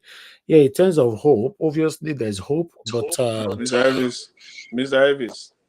okay, Mr. Jonathan, we'll never call you. Yeah, I thought you would come to me for the last for the 5 minutes. I never even remember saying we'll never call you. So I think you just sleep. Don't forget me now. Thank. Can I go? Okay, Can give I us, go give ahead us, just yeah, briefly? 5 minutes. Yeah. Yeah. Thank you for the good work. Thanks to everyone. I just want to, not much to say, but just to respond to. I know Madam Rita did said that this is a hopeless government. Yes, I agree with her. I know that is a hopeless government. I'm not naive. I'm not among them. You know, that are naive. I'm not naive at all in the slightest sense of it. I know that we are in a hopeless system structure in Nigeria right now. However, like we always say that talk is cheap. As much as we, say things that we know are not right, at some point we must also offer, solutions. We must put it on the table. So it's not just going to be, as some people will say, because now they find it so easy. Talk, talk, talk, talk, talk, talk. No, we got to continue talking. We're not going to stop talking. But when we talk, we also must be able to put on the table, this is what we're saying, but this is also the things that you need to do. So I know I'm not naive at all. I know that this government is clueless. They have no plan, as it has been, again, re-emphasized today. They have no plan at all. In fact, um, I was among the force, if not the force, that actually referred to this government clueless, that they are clueless. Because we remember when how Tinubu spent you remember the initial days before the inauguration of May 29, that Mr. Tinubu was traveling and he was deceiving Nigerians that he's traveling to France to negotiate with investors, to bring investors, to Nigeria. Also, when lo and behold, it took him almost 60 days to even mention his first minister. It became very clear that this man is clueless. He has nothing to do. You spend almost 150 days in between the time that you are fraudulently selected to the time that you are inaugurated. You have no plan. Then it took you 60 days to appoint you. What are you doing within that window? Is that not the time a good president will use that period to come out and be saying, okay, this is my, I said it then. I said it then. And I think it is a good time to kind of emphasize that. I said it then. I said, please, Mr. Selected President, please tell us your Minister of Finance. Give us names, like 2 or 3 names of Nigerians, whether they are technocrat or not. From these 3, 4, 5 people will come my finance minister. From these 2, 3, 4, 5 people will come my attorney general. From this one person, I'm sticking to this one person as my defense minister, even before your inauguration. That's how we know a good leader. That you are this time you surrounded yourself with sycophants. Yes, we know it is a clueless government. I'm not naive. I know that they don't have anything to offer to Nigeria and to Nigerians. Nothing to offer. That's very clear. I'm not naive at all. But we must continue to offer, our own, must put forward, what the solutions are, the solutions that are needed. Engineer Francis still mentioned one, because there's no way you can talk about Nigeria, if you are really genuine about it, without putting 1 or 2. Each and every person today that has spoken, directly or indirectly, you have put on the table one solution. Even you spoke and spoke and spoke at length. Whether you know it or you don't know it, one way or the other, while you are talking, you have put on the table one solution. It is only that these people are just clueless. If they are smart people, even if they come to Niger Watch alone, they come to Niger Watch, somebody just come, let me even listen to this platform for 1 week alone, and let me put everything together. There is no way all these people can be talking and everything they are saying will be nonsense. It's not possible. Let me just put it together and let's filter it. Let's listen to this broadcast for 1 week and let's filter and let's pick 2, 3, 4 items from all these things and let us genuinely implement it. I started by saying that if indeed they are genuine, if indeed they are really genuine about it, they will do these things. But I'm not naive. I know that the government that we have now, there's a clueless group of people, Mr. Tinubu and his gang of sycophants. That's what we have right now. The one dancing around the place, singing Tinubu's song all over the place. Talk of being a sycophant. That's what it is.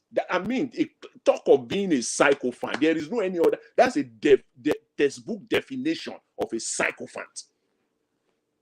Going around Mr. Jonathan. Yes. Well, it's a culture of psychophancy that a lot of us operate with in Nigeria there. And that's the problem. Starts from those leaders, so-called leaders, down to even the people you see on social media. So it's unfortunate. Yeah, it is. It is unfortunate. I would just end up by saying, and that is a fact now. It is Nigerians that will take Nigeria back. Nobody is going to do it. There is no any other way. Nigerians will take Nigeria back themselves when they are ready. Thank you very much, Mr. Elvis. Thanks to everyone. Thanks for today. It's been a very informative session today. I really appreciate everyone. Thanks. Thank you very much, sir. Thank you. I appreciate you all. Like I was saying earlier on, yes, if we have to be patient, or rather, we have to keep hope alive. We want Nigeria to be better in our time. That's why I'm doing what I'm doing. I don't want to do it at the end of the day, me myself not go enjoy RAM. No, I want to see Nigeria to be a better country in my time. I want to enjoy my country in my time, in your time, in our time. So that's why we are doing what we're doing, because there's no time. Some people think there is time. There's no time.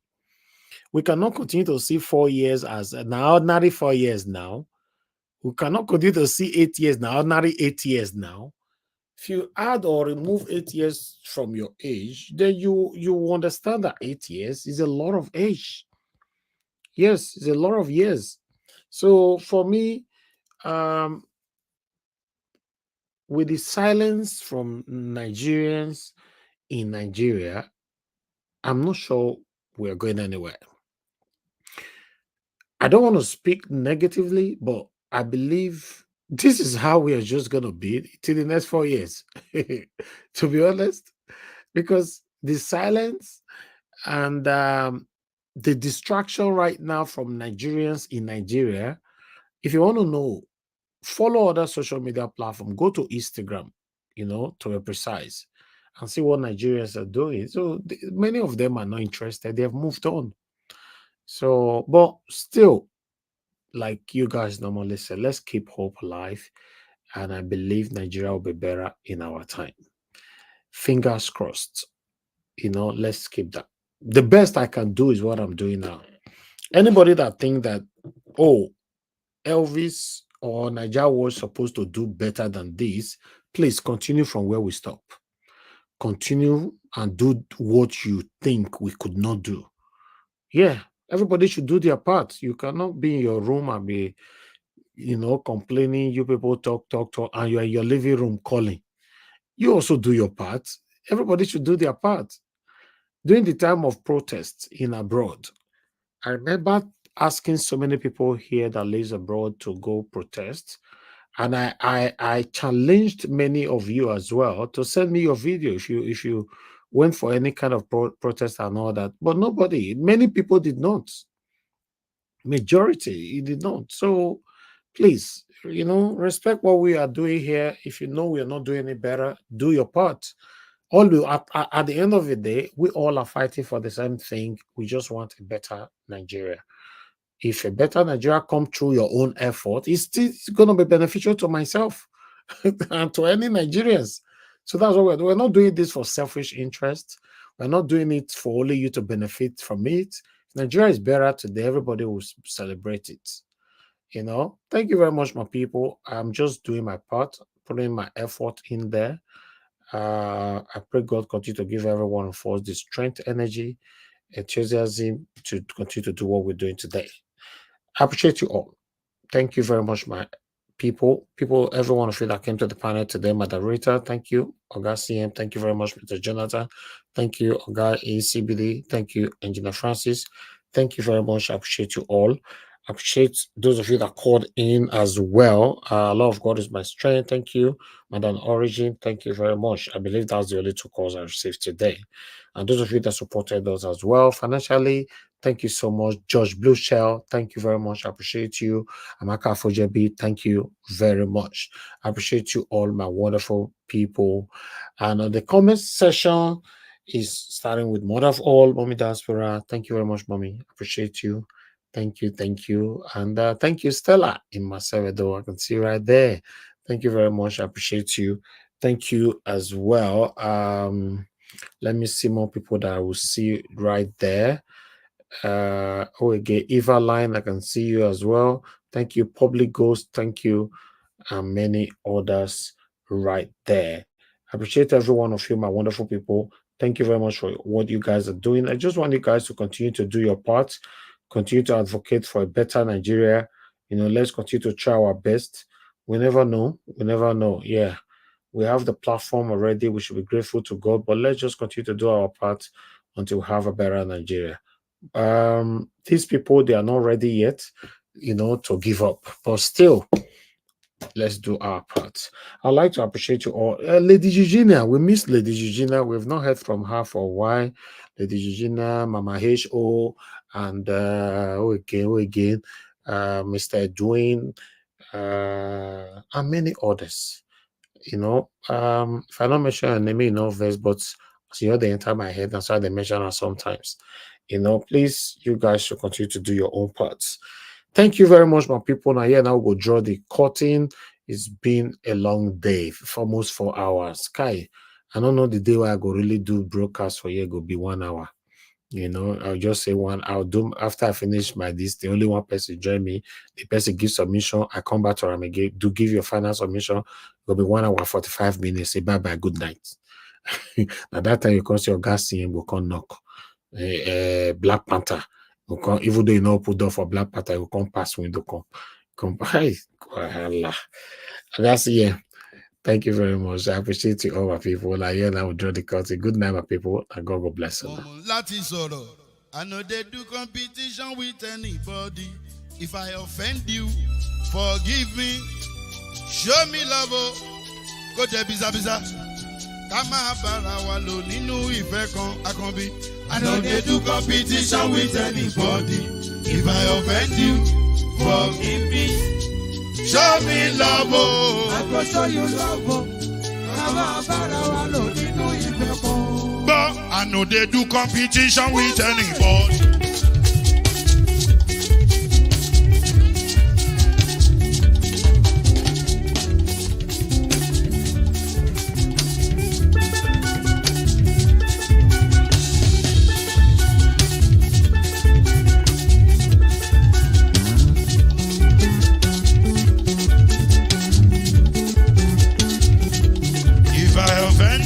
Forgive me, show me love, I go show you love.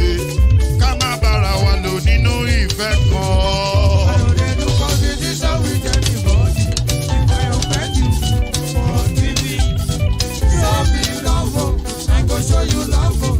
Kama barawa lo ninu ife kan.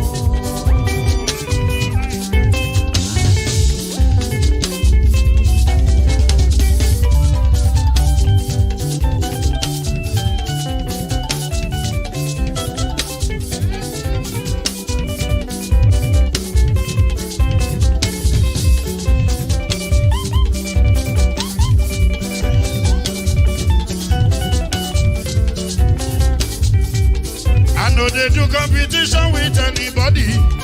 If I offend you, forgive me. Tó bá ti sanwó fún Ṣẹ́gun Nàbí o, ẹ fẹ́ jókù. Alákọ̀bí Ṣẹ́gun Nàbí. Alákọ̀bí Sábà Mẹ́la. Anybody? Any bobo. Anybody? Mo ló ń fọlú, ó gbà mí bó ṣe rí mi láti kíníṣí. Délé mo ló ń fọlú, ẹ jẹ́ ń sọ̀rọ̀.